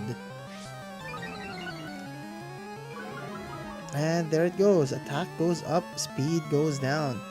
This Scovillain is now in a very, very clean position to just go for a Rage Powder here, and this Raichu will be none the wiser. It's not going to be able to knock it out. So the play here for Silver might be to just go for a Rage Powder while this Frostlass will begin spamming the Blizzards. Yeah, we do see that it goes for the Rage Powder here. And the Raichu will in fact just go for a Focus Blast, 26% into the Scovillain, but Blizzard will be knocking out the Raichu, the first knockout of Game 2. Farigiraf will be brought down to Citrus range, but then still at 57%. Psychic will be connecting into that Scovillain, but not even enough to bring it down to 50%. Attack will once again go up, but special defense constantly dropping for the Scovillain. But when there's a will, there is a way. Scovillain can't just be protecting itself forever. It has no damage output. It has attack up, but special attack all the way down. It does have a speed boost, and I don't think the Frostlass will be able to knock out the Farigiraf if it goes for a Trick Room here. I mean, it can, but you never really know unless it's clicked into. And if it does click into the Trick Room, okay, that might be enough. Just that small tick might be enough for this Blizzard to knock out the Farigiraf. And yeah, I spoke way too soon. Definitely not enough. Frostlass will be going down for its trouble. And goodbye, Frostlass. I believe Trick Room will be going up. No Trick Room. I stand very corrected here. But special defense will rise for this Scovillain, but speed will drop. The real question is this enough? Is the Scovillain faster than the Sylveon? But that's probably not gonna matter because the Sneasler is back. Now, if the Sneasler does go for a Dire Claw into the Sylveon, it will knock it out. The real question is, the Scovillain is not going to be able to knock out the Farigiraf, and Farigiraf in turn will be able to use Psychic to knock out Sneasler. On the other hand, if Sneasler goes for an attack into the Farigiraf, Sylveon can go for a Hyper Voice. And yeah, we'll be seeing that Rage Powder will be happening. Sneasler will go for a close combat instead into the Farigiraf here, knocking it out. But yeah, it does have the White Herb, I believe. And yeah, it will be proccing that to get its defenses back ever so slightly. And Hyper Voice will be sealing the deal, knocking out the Scovillain.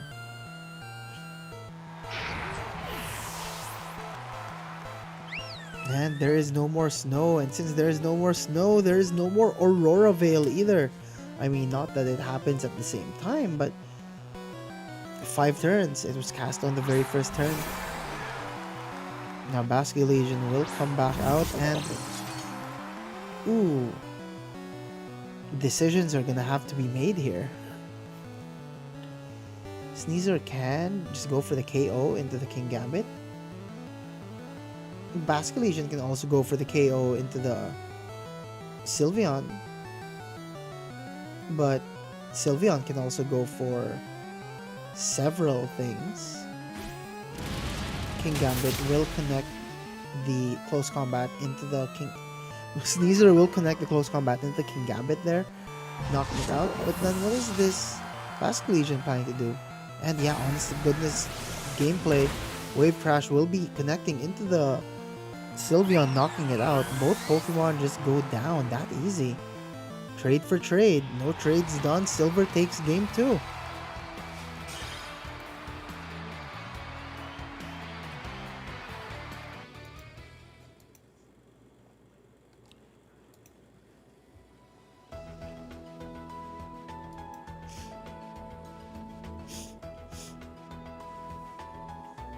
And we are in a game 3 situation.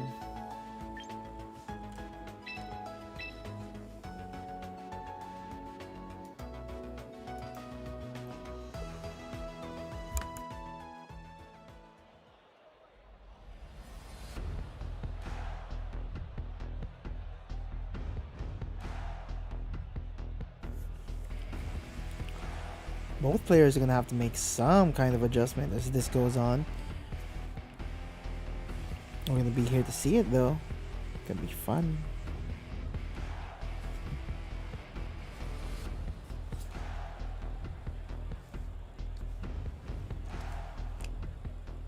Yeah, both players didn't even have to think that hard about who they're going to field this time around.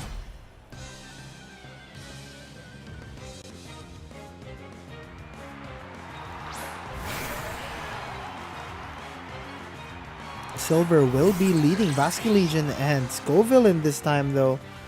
But Abin will also be swapping out his usual leads. Now it is Farigiraf and Glimora. We haven't seen the Staraptor mode, and for good reason as well. I don't think this Staraptor mode is going to be very helpful, especially with this Glimora. Or rather this Scovillain on the field. But Scovillain probably really doesn't want to take too many hits. At the same time, I think it's going to go for a Protect on turn 1. I mean, it has no reason not to. If it protects on turn 1, gets a Moody boost, that's pretty helpful. At the same time, the Glimora is going to want to poke out something.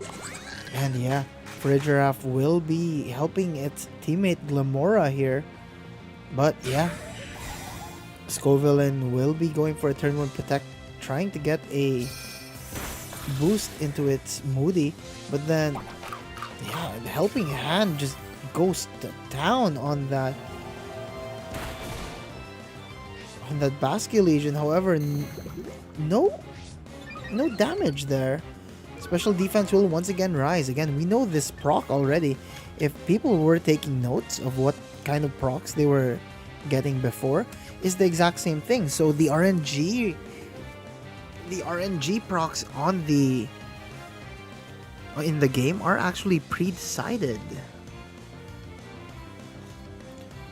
So yeah, it goes for another +2 with a -1 into its special defense, just like before, and special attack. But Glimora will be spiky shielding, trying to protect itself from any possible wave crashes here.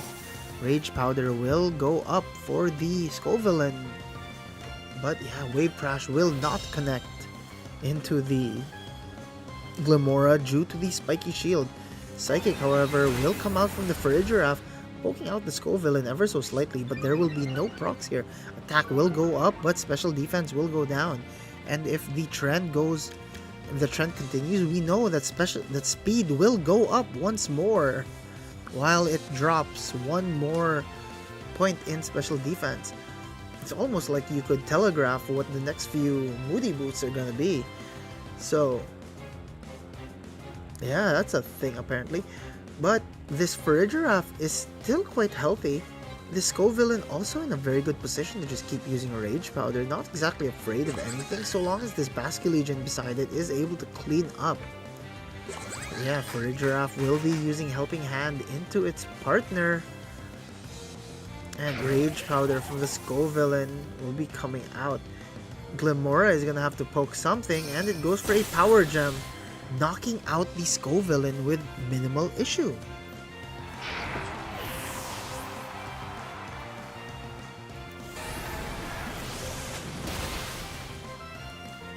Yeah, so that's it.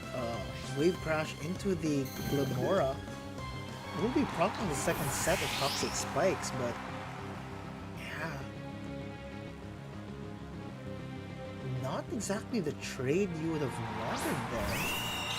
But because the Scovillain is no longer a problem, a Bean just decides, you know what? I don't care. You thought I was going to bring Raichu all the time? Yeah, that's not happening anymore. He brings out the Staraptor. Now, Sneasler is not in a very happy position here. It cannot fake out, it cannot do a lot of things, and it will definitely go down to a single Psychic from the Farigiraf.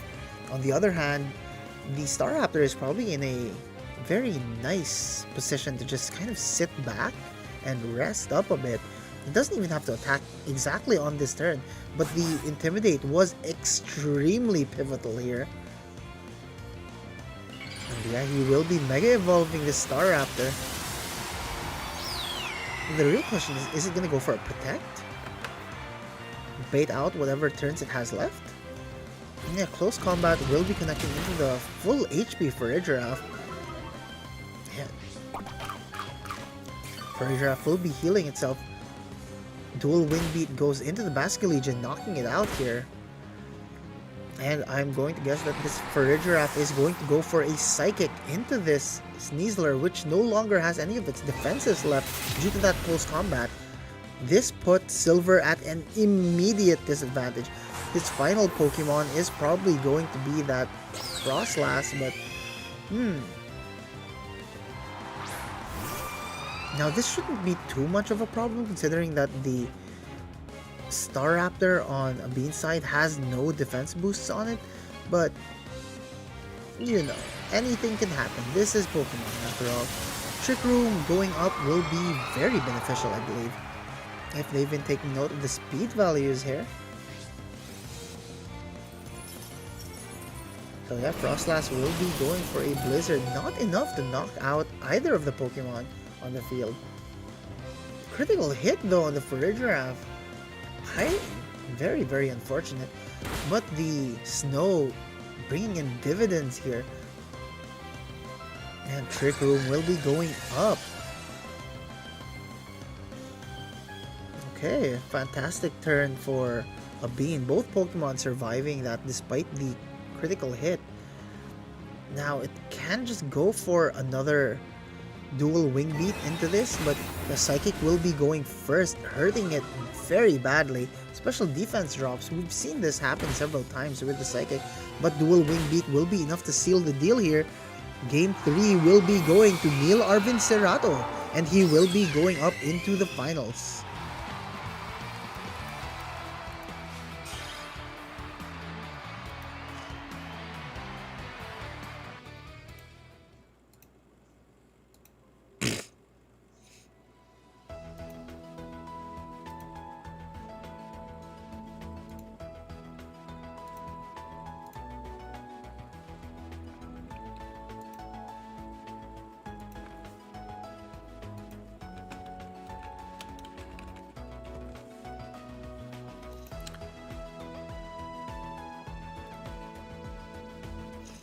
Well,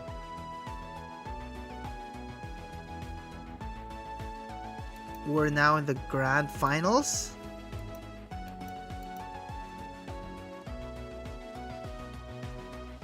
This is certainly something.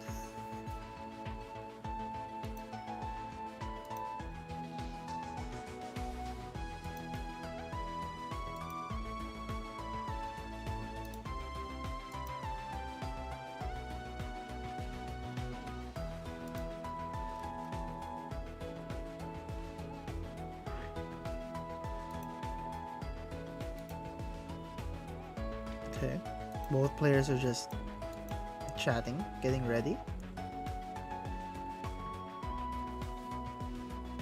I believe Abin's only loss in Swiss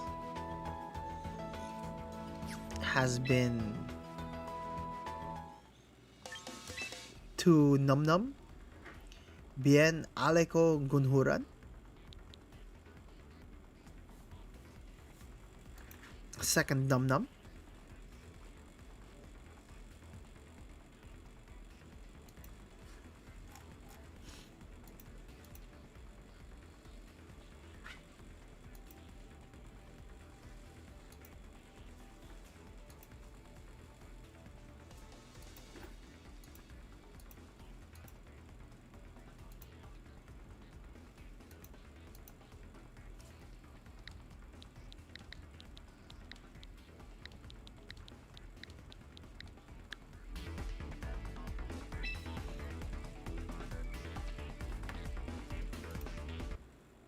This is the earliest that we've ever had grand finals for midweek smoke. It's not even midnight. So I wasn't tripping balls when I said that we're kind of early.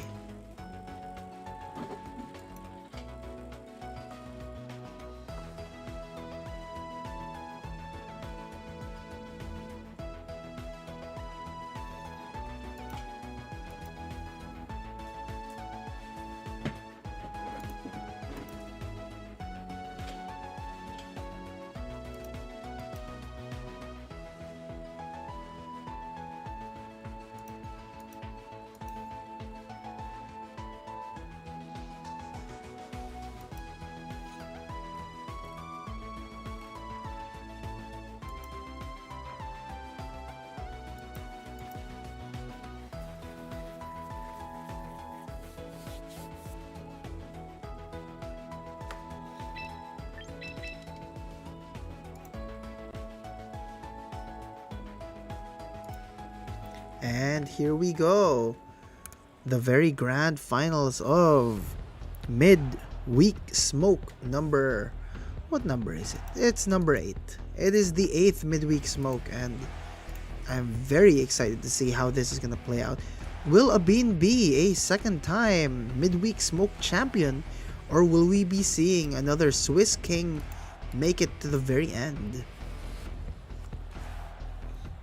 So we have Bien Aleko Gunhuran Num Num versus Neil Arvin Cerrato, Abin, or Beans here.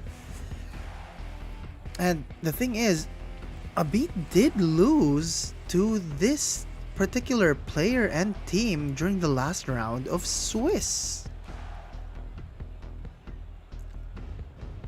And more interestingly, this Num Num is one of the only people who appear to have brought a Charizard.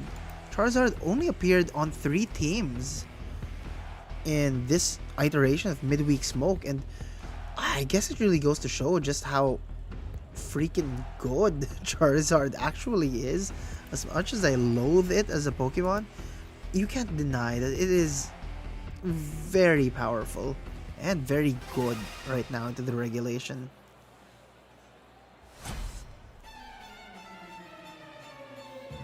Here we go. Num Num will be leading with a very standard Aerodactyl and Sylveon lead, but Abin will also be calling that out by going, you know, me too.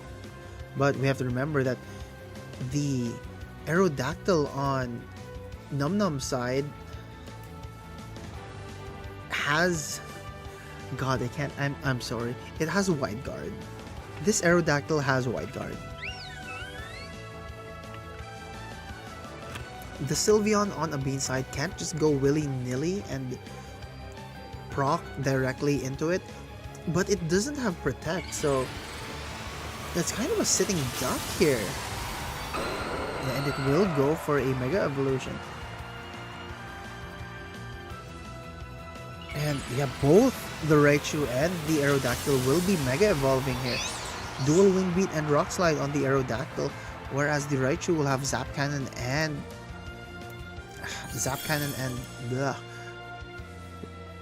Focus Blast.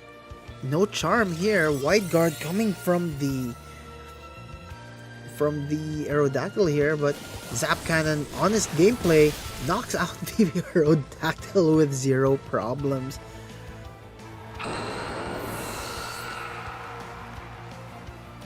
Hyper Voice will not be hitting into the Sylveon on a Bean side, but will definitely connect into the Raichu there.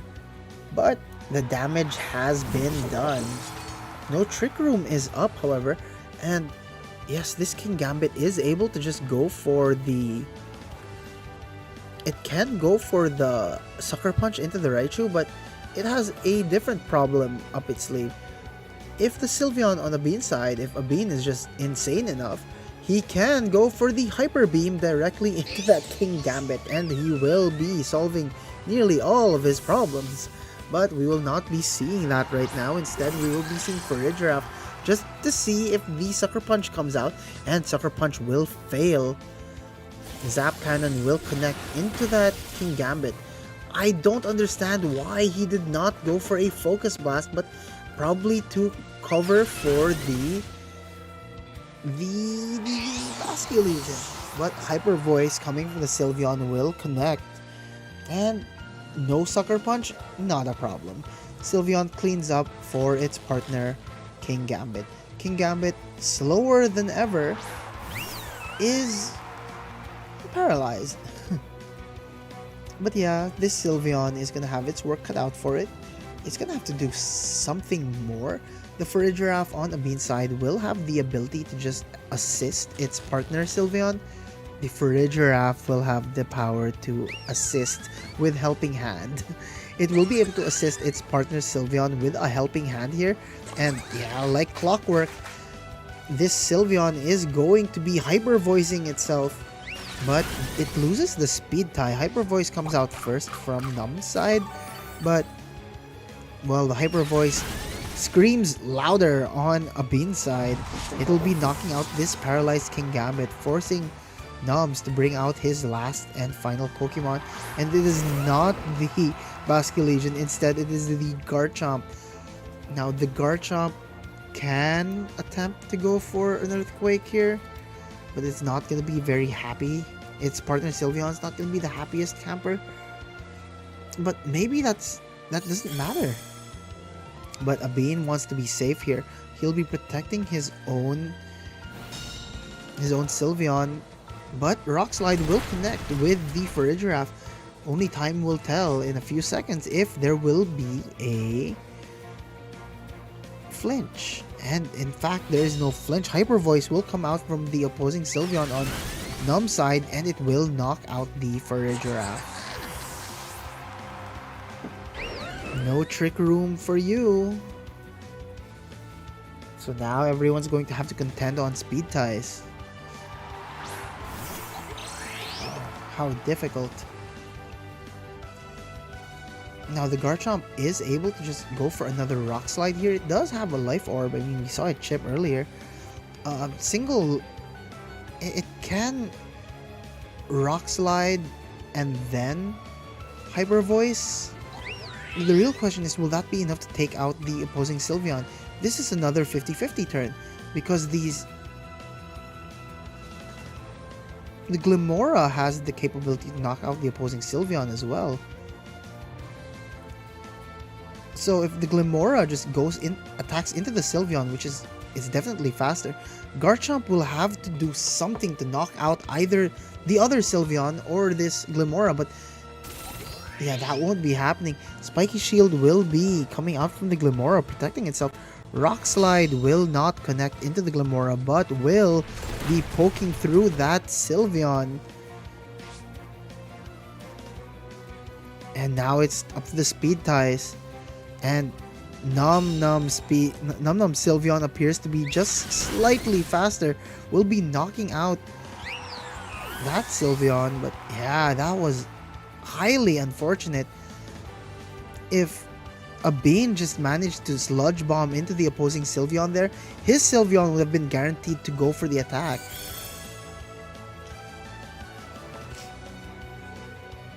But it is what it is.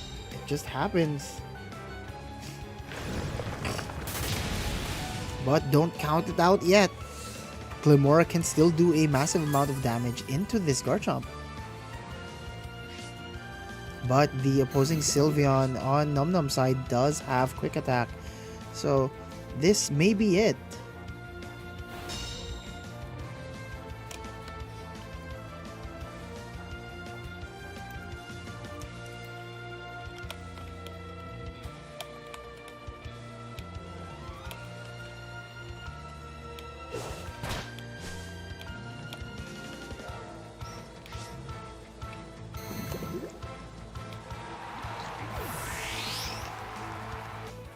And Num Num will be taking game 1.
So let's see. Let's see. How will game 2 be playing out? Will we be seeing a resurgence of Big Six once again? Or will these new fandangled Staraptor teams be enough?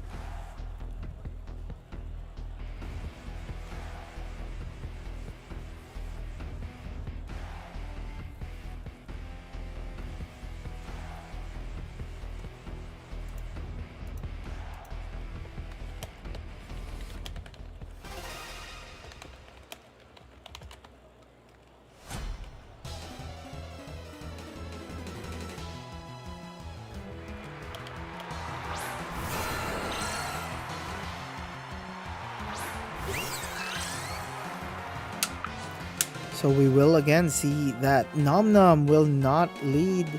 Typically, once again, he will be leading with the Basculegion and the Aerodactyl. And we did see the Aerodactyl go down very easily last turn, but that was because there was a Raichu on the field.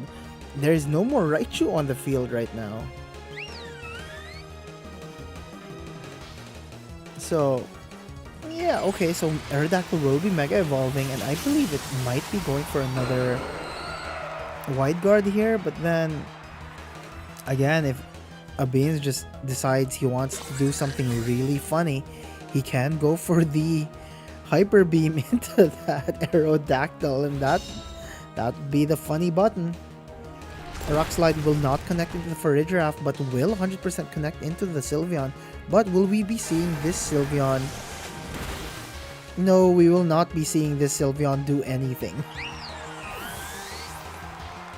Unfortunate turn 1 for Abeen, but yeah, again, Big Six showing exactly why Big Six is Big Six. And the rat shows up once more.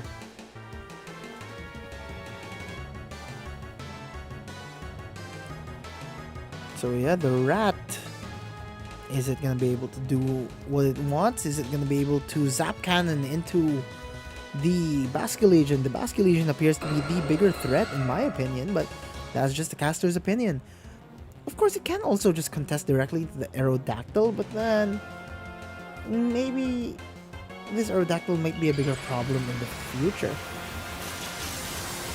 But yeah, Abeen will be Mega Evolving the Raichu here. It looks so much like a Pikachu. Basculegion will be protecting itself.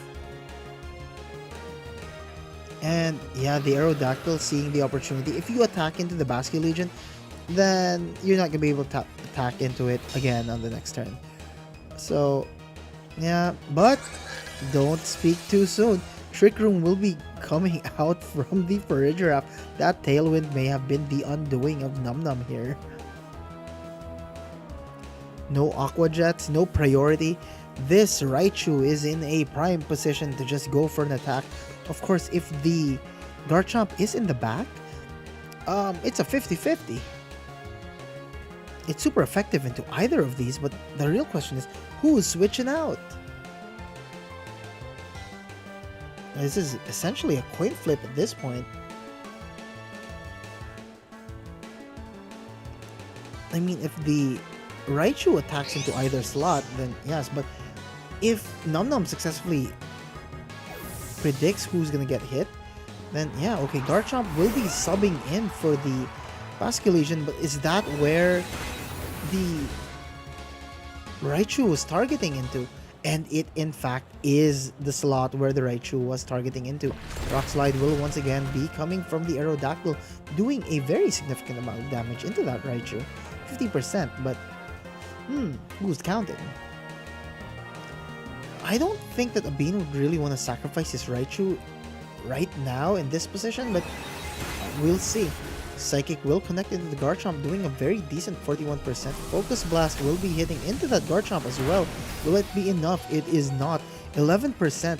Even if this Garchomp were to do a single move, that 1% roll, it will be surviving even after the Life Orb chip. 1% right there. Yeah, Farigiraf will be consuming its berry, but what now?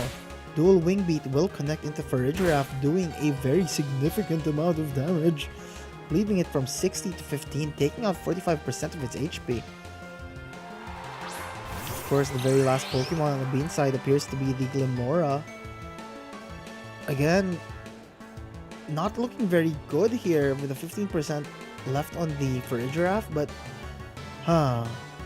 it is what it is. That 1% though, the procs were just not there. Garchomp will be protecting itself. The question is, was that where Abin wanted to attack into? Yes, and Abin is being read like a book here.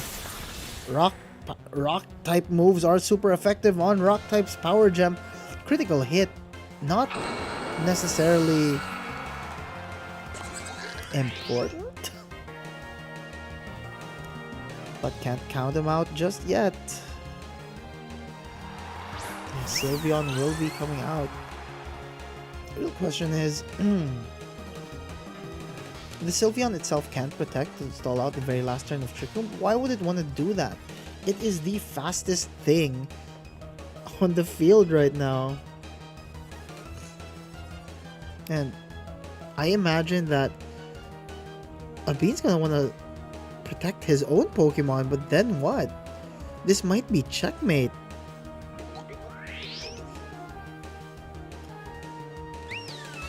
The Garchomp surviving the double up was probably the nail in the coffin here. Very last turn of Trick Room, but well, they can just double. Sylveon and Garchomp can just double. Sylveon will be protecting itself, detecting. And of course, Psychic connects into the Garchomp here. Oh, can't count it out just yet.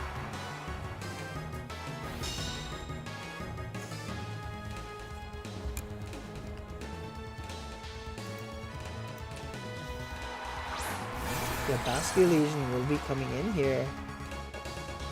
A little worse for wear, but the Glimmora still has its Focus Sash intact. Both of the Pokemon on Num Num side appear to still have priority moves in Quick Attack and Aqua Jet. But yeah, this looks like it might be it. Farigiraf will be using Helping Hand into its partner Glimmora, but yeah, Sludge Bomb, will this be enough to knock out Sylveon? It is in fact enough to knock out Sylveon. And we also see that the... oh, it goes for a last respects into the Glimmora, but Focus Sash is still intact. No priority will be happening here. Toxic Debris, not that it matters, but Will Helping Hand Power Gem be enough here?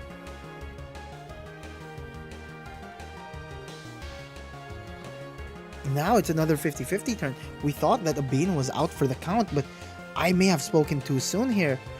He may still be able to bring this back provided he wins his next few 50-50s. Of course, the easier target here would be the Farigiraf, but that if you take out the Farigiraf, you are free to just Aqua Jet into the next turn. Aqua Gem goes into the Basque Legion, and Last Respects will connect into the... Okay, will connect into the Glimora, but will this Psychic be enough to knock out... Oh, wow. Alright. Trick Room finally goes up, but we're in the exact same position as before. Will Psychic be enough to knock out this Basque Legion? And it is. Don't put him out for the count just yet. Abin just brought this back from the dead. Game 2 will be going to Abin.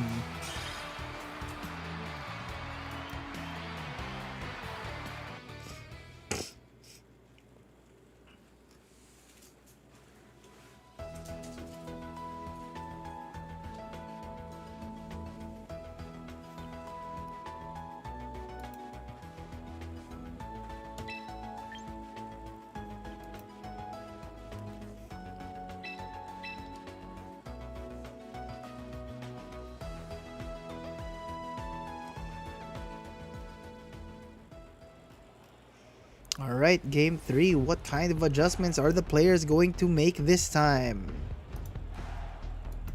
It all comes down to this.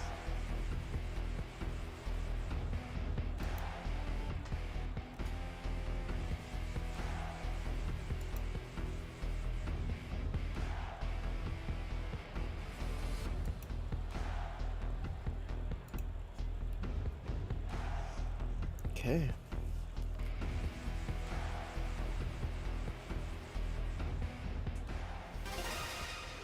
And here we go, the beginning of game 3.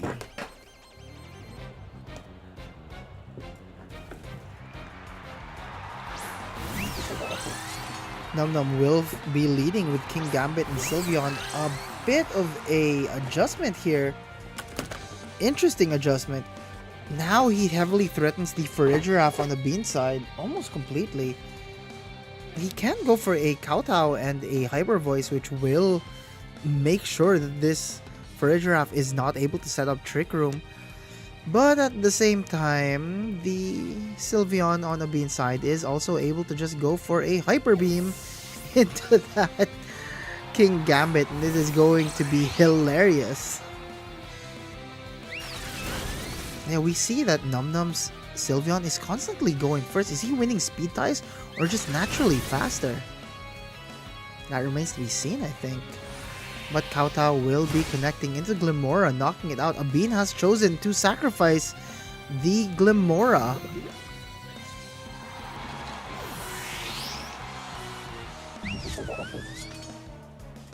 Kowtow will be going into that, and down it goes. The real question is, will the Farigiraf be coming back out to Helping Hand this Sylveon? And will a Helping Hand be enough to knock out the King Gambit? Well, it's gonna be enough to knock out the King Gambit for sure, but will it be enough to knock out the Sylveon?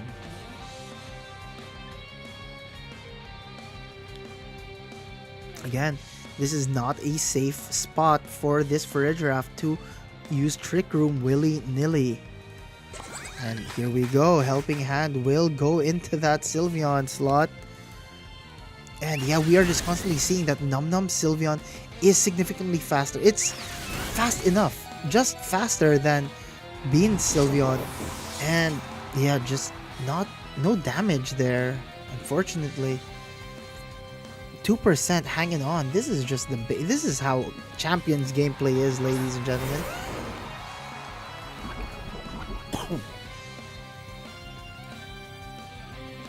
But now this Farigiraf is in a pretty neat position to go for a Trick Room if it really wanted to, but it's still gonna have to face down a hit from both the Sylveon and the Garchomp. Okay. Sylveon in blue will be detecting. Sylveon in pink will be detecting. The Farigiraf will be protecting. And the Garchomp will be quaking. Of course. The only thing lost there was 12.5% HP from the Garchomp. Now, what a delicate dance these players are playing right now. Oh, quick attack cannot happen, but what can happen is this quick attack. And it knocks out that Sylveon. Earthquake. Oh, I guess Num Num was just willing to trade here. Both Sylveons go down. But we know that neither of the Megas have come out yet.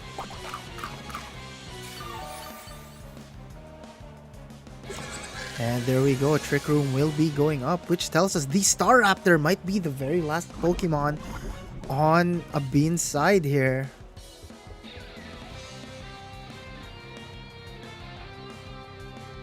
Both players making their final picks. Oh!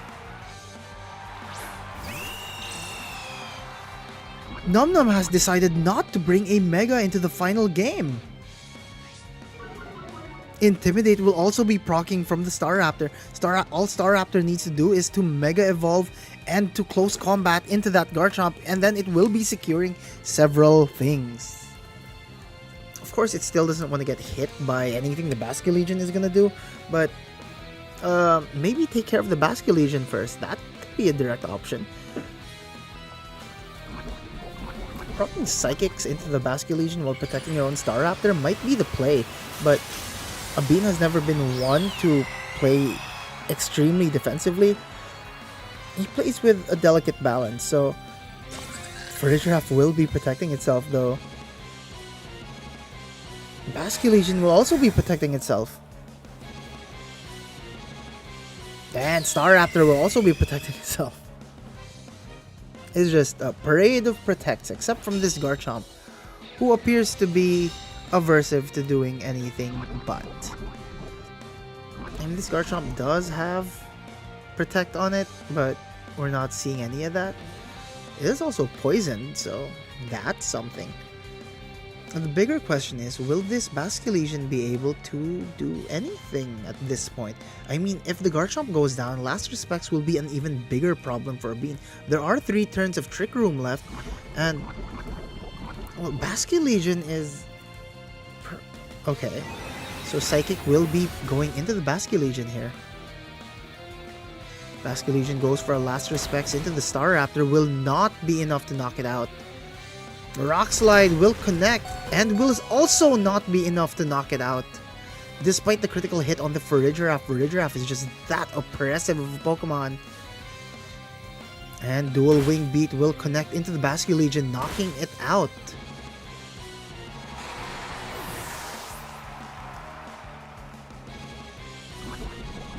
Garchomp is not looking very good here. Last 2 turns of Trick Room. Perhaps a double protect from this Garchomp will be enough to save it. A single Psychic and a single Brave Bird or Close Combat will be enough. But yeah, Psychic will connect into the Garchomp, knocking it out. Abin is once again the winner. So game 3 and the entire set will be going to Abin. The champion of the 8th midweek smoke. I am tongue-tied, but yes, congratulations, Abin.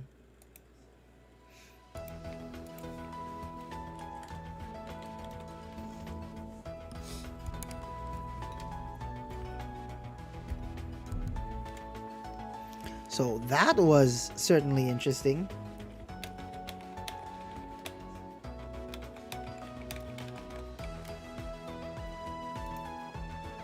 So, thank you everyone for watching the midweek smoke. Before I end the stream, I'd like to once again advertise a few tournaments that are coming up this weekend and next weekend. So if you are just sitting at home and you still feel like playing a bit of VGC over the weekend, blah blah blah blah blah.